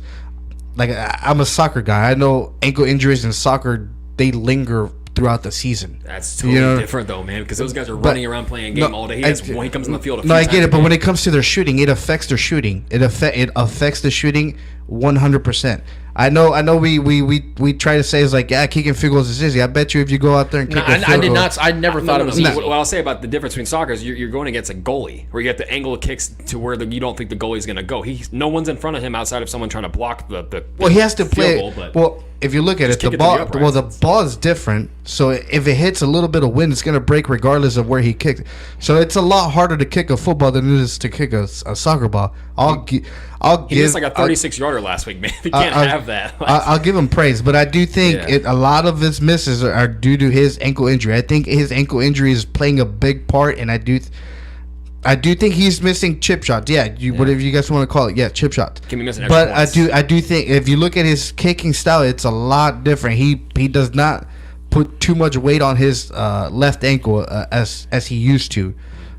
So I do think it's still lingering. I think it's going to linger throughout the entire season, going into next season. I think it's going to get better as with the off season, not putting that much weight on it. That much so with all that rest. So I'm just saying, previous 2 seasons going into this year, he had 13 missed field goals and extra points over the last 2 seasons. So this has been a problem of his. Yeah, especially extra points. I get what you're saying. The ankle injury does play a factor, but this isn't something brand new with Butker. This is something he has dealt with continuously. It is a concern. It's frustrating. I think it is important though for us to stick with him and continue to boost his ego and his mentality, because even like, remember, was it last year when Mason Crosby for the Packers missed like and he's one of the greatest of all time, missed a shit ton of field goals that year. They were still a great team, but he kept missing and like cost him a couple games, and they stuck it out with him. He's been great this year. And Butker, the thing about why I won't quit Butker is because in the biggest moments he'll nail him. Yeah, he'll hit a 60-yarder. I mean, go to Justin Herbert's first game ever. They iced him twice on a 58-yard field goal. Hit both of those that didn't count because they called timeouts on back-to-back plays. Yeah. And then the third one looked even better than the previous 2. Yeah. He's a bad man against the Bills when Patrick drove them down. Do it, Kels. 50-some-odd yard field goal. Sunk it in the cold, dead winter. Clutch moments. Yeah, that's why I won't quit Butker. My point, though, is in these kind of moments, man, you got to make those chip shots. Got to make the chip shots. Yep. So that's where we leave it. Let us know on go to our YouTube channel, hit the subscribe button. Let us know in the comments what you guys think is going to happen this week against the Chiefs Chargers on Sunday Night Football. Really excited about this one. We're even more excited to hear about what you guys think is going to happen in this one. We have one more order of business to get to, guys. What's it called? Hold this L. Each and every week, we finish off each and every episode with a series of L's in the world of sports. Whether those L's in the world of sports are friendly or not so friendly L's in the world of sports, we promise you, who is ever holding those L's in the world of sports deserve those L's in the world of sports. Mr. Eddie Ortiz, Mr. Yo, who's holding L for you this week, and why is it F1? Not F1. I wish. Oh, actually, we might have got one. We might have got one. Hey, light bulb. Yeah. I wasn't actually thinking about F1 at all. That's why I do it, baby. That's why I do it. You brought it up. So I'm gonna go F1 on this one. F it. F1, baby. So last week, Sunday, we had the Brazil Grand Prix down in Brazil. Obviously, just in case y'all didn't know, Brazil Grand Prix in Brazil. Brazil. The craziest thing happened. Obviously, the championship's already won by Max Verstappen, who is Checo's teammate in Red Bull. Red Bull has also locked up the Constructors' Championship, which they won it last week. No, 2 weeks. 3 weeks ago. I think it was Mexico when they won it, or USA. I can't remember. But yeah, both championships are locked. So now, what racers are, or what the drivers are doing is finishing better in the table, starting from second down to 10, down to 20. Yeah, I'm fucking tripping. Yeah, so Checo is currently tied with Charles Leclerc from Ferrari for second place, and he was leading Charles Leclerc by 6 points, I believe, going into last week's race in Brazil. And Red Bull made the call of, hey, Max, because Max was ahead of him, and it was the last lap, and you can hear the team radio, Max Verstappen, say, hey, please let Checo through this corner. Max, please let Checo through this corner. Max, please let Checo through this corner. He didn't answer. He didn't respond. And Checo asked, like, "Hey, are they gonna let me? They're gonna let me through?" No. Max Verstappen never responds. Crosses the finish line, and then Max Verstappen's engineer is like, "Max, what happened?" And he pretty much said, "It's like, I already told you last summer. Don't you ever ask me that again? To do that again?" It's like, are we clear?" And then Checo, obviously being pissed off, was like, thank you for that, to the team. And the first person to apologize to Checo right after that was Christian Horner, who is the team principal, who is in charge of everything. And he was like, Checo, I apologize, I'm sorry. And then Checo's engineer is like, yeah, we don't know what happened. He was told. And then Checo was like, this only shows who he really is, pretty much. And we've known Max Verstappen can be a prick, but I don't think nobody knew to what level, to what degree. And then after the race, obviously they asked Max Verstappen, interviewed, and asked him, was like, what happened?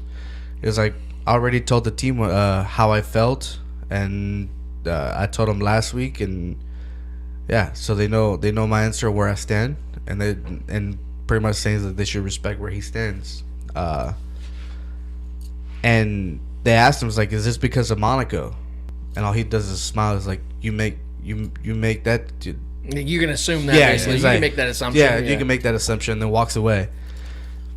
And so that means that's exactly what it's about. And then you go back to Monaco 7 months ago. Yeah. Not last week. No, 7 months ago. Hold on to that. Checo on the on qualifying they were actually doing the last lap to fit the order, and Checo crashes on one of the corners. And according to the Dutch media, Verstappen and his family believe that Checo intentionally crashed the car so he would be ahead of Max Verstappen in the race. You know how fucking crazy that is? Because especially how sensitive these cars are. If Checo would have damaged his power unit purposely, he would go down the order. He gets a penalty, so he has. So he wouldn't have benefited off. So of he it, wouldn't have benefited off of anything. Yeah. So Max Verstappen believes. This is what the Dutch media is saying, that Checo did that purposely, and that's why he didn't pay that favor in Brazil when they asked him to. So for you to hold a grudge for 6-7 months, dude, even if he did it on purpose, bring it up to his attention. Say, hey, like, dude, you have 6-7 months to fucking solve this shit. You know what I mean? Yeah. Like, even if you guys don't see eye to eye with that, I mean, it's still 6-7 months. Like, that's something Red Bull could have worked on when that happened. Yeah. Talk to both drivers. This is what happened. Clear the water. No. When Checo needed the points the most, when Checo needed his teammate the most, backstabbed him. And then as the week progressed, they kept asking Max, and Max says, like, oh, we're on to Abu Dhabi, and if Checo needs help, I'm going to help him. Because in his head, he already repaid the whatever Chega owed him from Monaco. So now I'm gonna help him win if he can win. So yeah, I'm gonna give this L to Red Bull, to Max Verstappen, because Red Bull for not knowing how to handle this, and Max Verstappen for being petty and being disrespectful to his teammate who has helped him win 2 championships. Yeah. So for that reason, Max, Red Bull, you're gonna have to do me a favor and hold this L. Trevor Twidwell, who's holding the L for you this week? The cryptocurrency market was rocked last week by the collapse of FTX, which filed for bankruptcy and saw CEO Sam Bankman-Fried resign after his assets plummeted in worth from $16 billion at the beginning of the week to virtually nothing. Several sports figures who were involved in the crypto exchange are facing repercussions. Tom Brady, Steph Curry, Shohei Ohtani, and other star athletes who were involved in the FTX are among the defendants in a class action lawsuit against the company filed in the U.S. District Court's Southern District of Florida, which alleges that the athletes and Bankman-Fried violated state law and made consumers suffer more than $11 billion in damages. According to Fox Business, the suit describes athletes as parties, quote-unquote, who either controlled, promoted, assisted in, and actively participated in FTX trading and FTX U.S. Offer and sale of unregistered securities in form of yield-bearing accounts to residents to the United States. The lawsuit seeks to hold FTX celebrity parties among other responsible for, quote-unquote, for the many billions of dollars in damages they caused the plaintiff and the classes, and to force defendants to make them whole. Yeah. So that goes into a little bit more about Brady and his situation with his wife for some reason. But yeah, so we got pro athletes promoting thievery. We got pro athletes promoting racism. We got pro athletes promoting all these things that tend to be negatives to the common people, the common folk in this country. Not even just this country, but worldwide, because FTX was a worldwide entity. Yeah. That I don't know if anybody is much into the crypto world. I dabble in it. I'm not too big in it. I have some assets that I am involved in, but this is a big shock, not only to the crypto world but to the sports world, because FTX is not only a massive sponsor for like the certain NBA teams and his ties to the MLB as well. Billion, yeah. So the Heat's looking for a new sponsor. I think there's a couple that are looking. Bang Bros, baby. Yeah. Which would be epic. I hope that happens. It won't, but I hope that happens. But yeah, so Tom Brady was heavily endorsed, and it was like we talked about it on numerous interviews, and I know some even like major financial guys that I follow wholeheartly, and I never got involved in FTX or never holding anything through them on their platform, thank God. But massive, extremely smart business individuals that I listened to were in on them as well. So this is a rough thing for a lot of people in that field and that sphere. But Steph Curry, a guy who's credited for being an honest, humble guy, has that kind of stature. Tom Brady's had his scandals over the years, so this is not surprising on his end. But look, I'm not going to say that these athletes were in on anything, because I don't think that's the case. But the fact that they bought in face value on a company that had no real reason to be trusted at face value, had no real reputation outside of just being, a billionaire or a billion dollar plus entity that was holding a lot of money and had a lot of power in that field. So for that, these athletes are now being sued by numerous different groups that these people, billions of dollars was lost. This is not some just blip on the radar. This is a massive blunder. This is a massive loss, massive crash and bankruptcy in the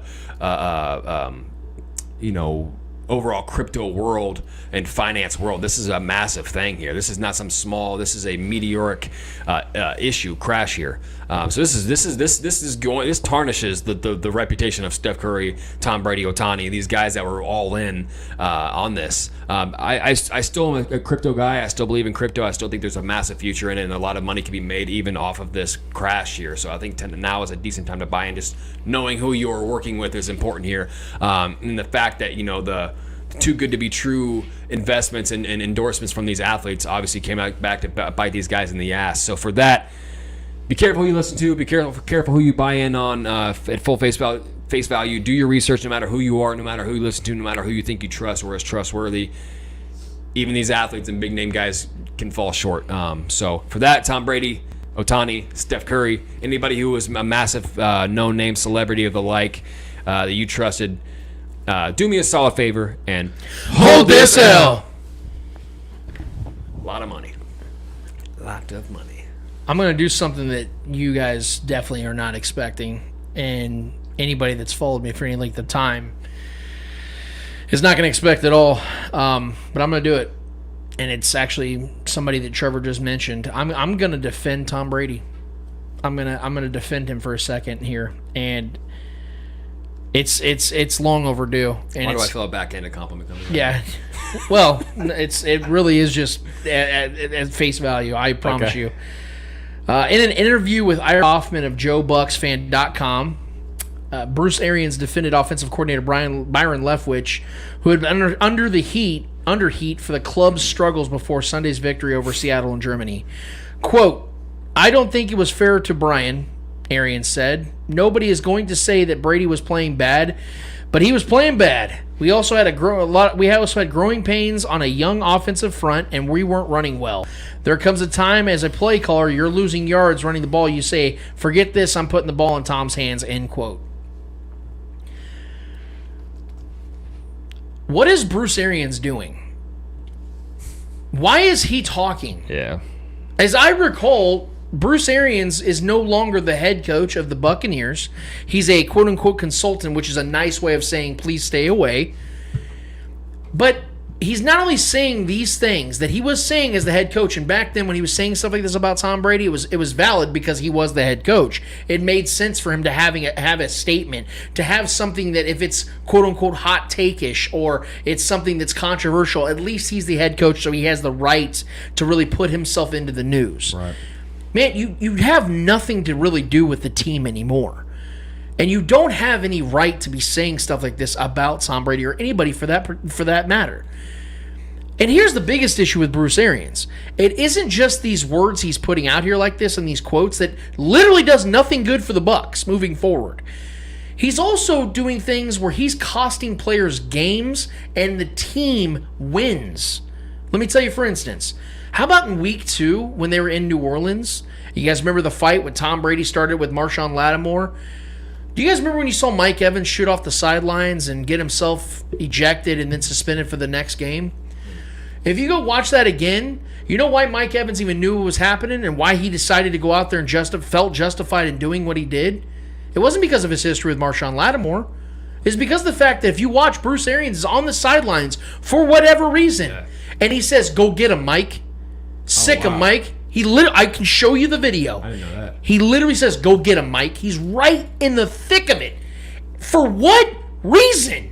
And got Mike. Now, Mike Evans is a grown man, so he shouldn't have done it. Yeah. The point, though, is he obviously knows that, and he has respect for Bruce because Bruce is the one that drafted him, all that other stuff, right? So I understand why Mike did what he did. I don't understand why Bruce Arians said what he said and got Mike Evans ejected and then suspended for a game that they lost to the Packers the next week 14-12. You're going to tell me right now the Bucs had Mike Evans, they wouldn't have won that game, or at least had a much better chance of winning a game they lost by 2?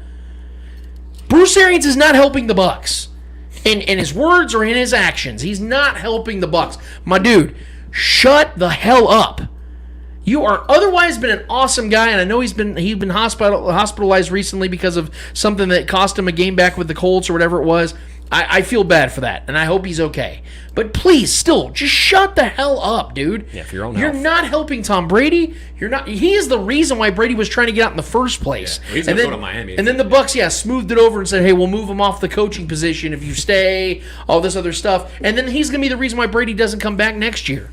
So, Bruce, you're not helping anybody. You're hurting everyone. You're not being a benefit at all. Stay the hell away. Go have your cocktails at 3 p.m. Go play golf. Go do your thing.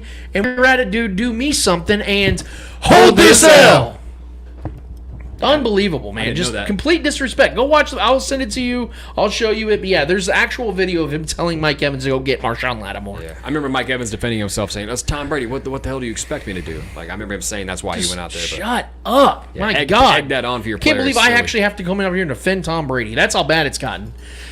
Anyway, wow, man, it's been a jam-packed show. We've gone on for a long time. We've enjoyed every bit of it, man. This has been awesome. We got to really dive deep into the World Cup. I know that's something Eddie's been really looking forward to. We've been looking forward to. Yeah, we've had our guy Mark Gunnels. I hope you guys follow him. Go to Twitter at Mark A. Gunnels. You can find his work there as well. He does all kinds of stuff, man. Chiefs, Lakers, NBA, NFL, whatever you got.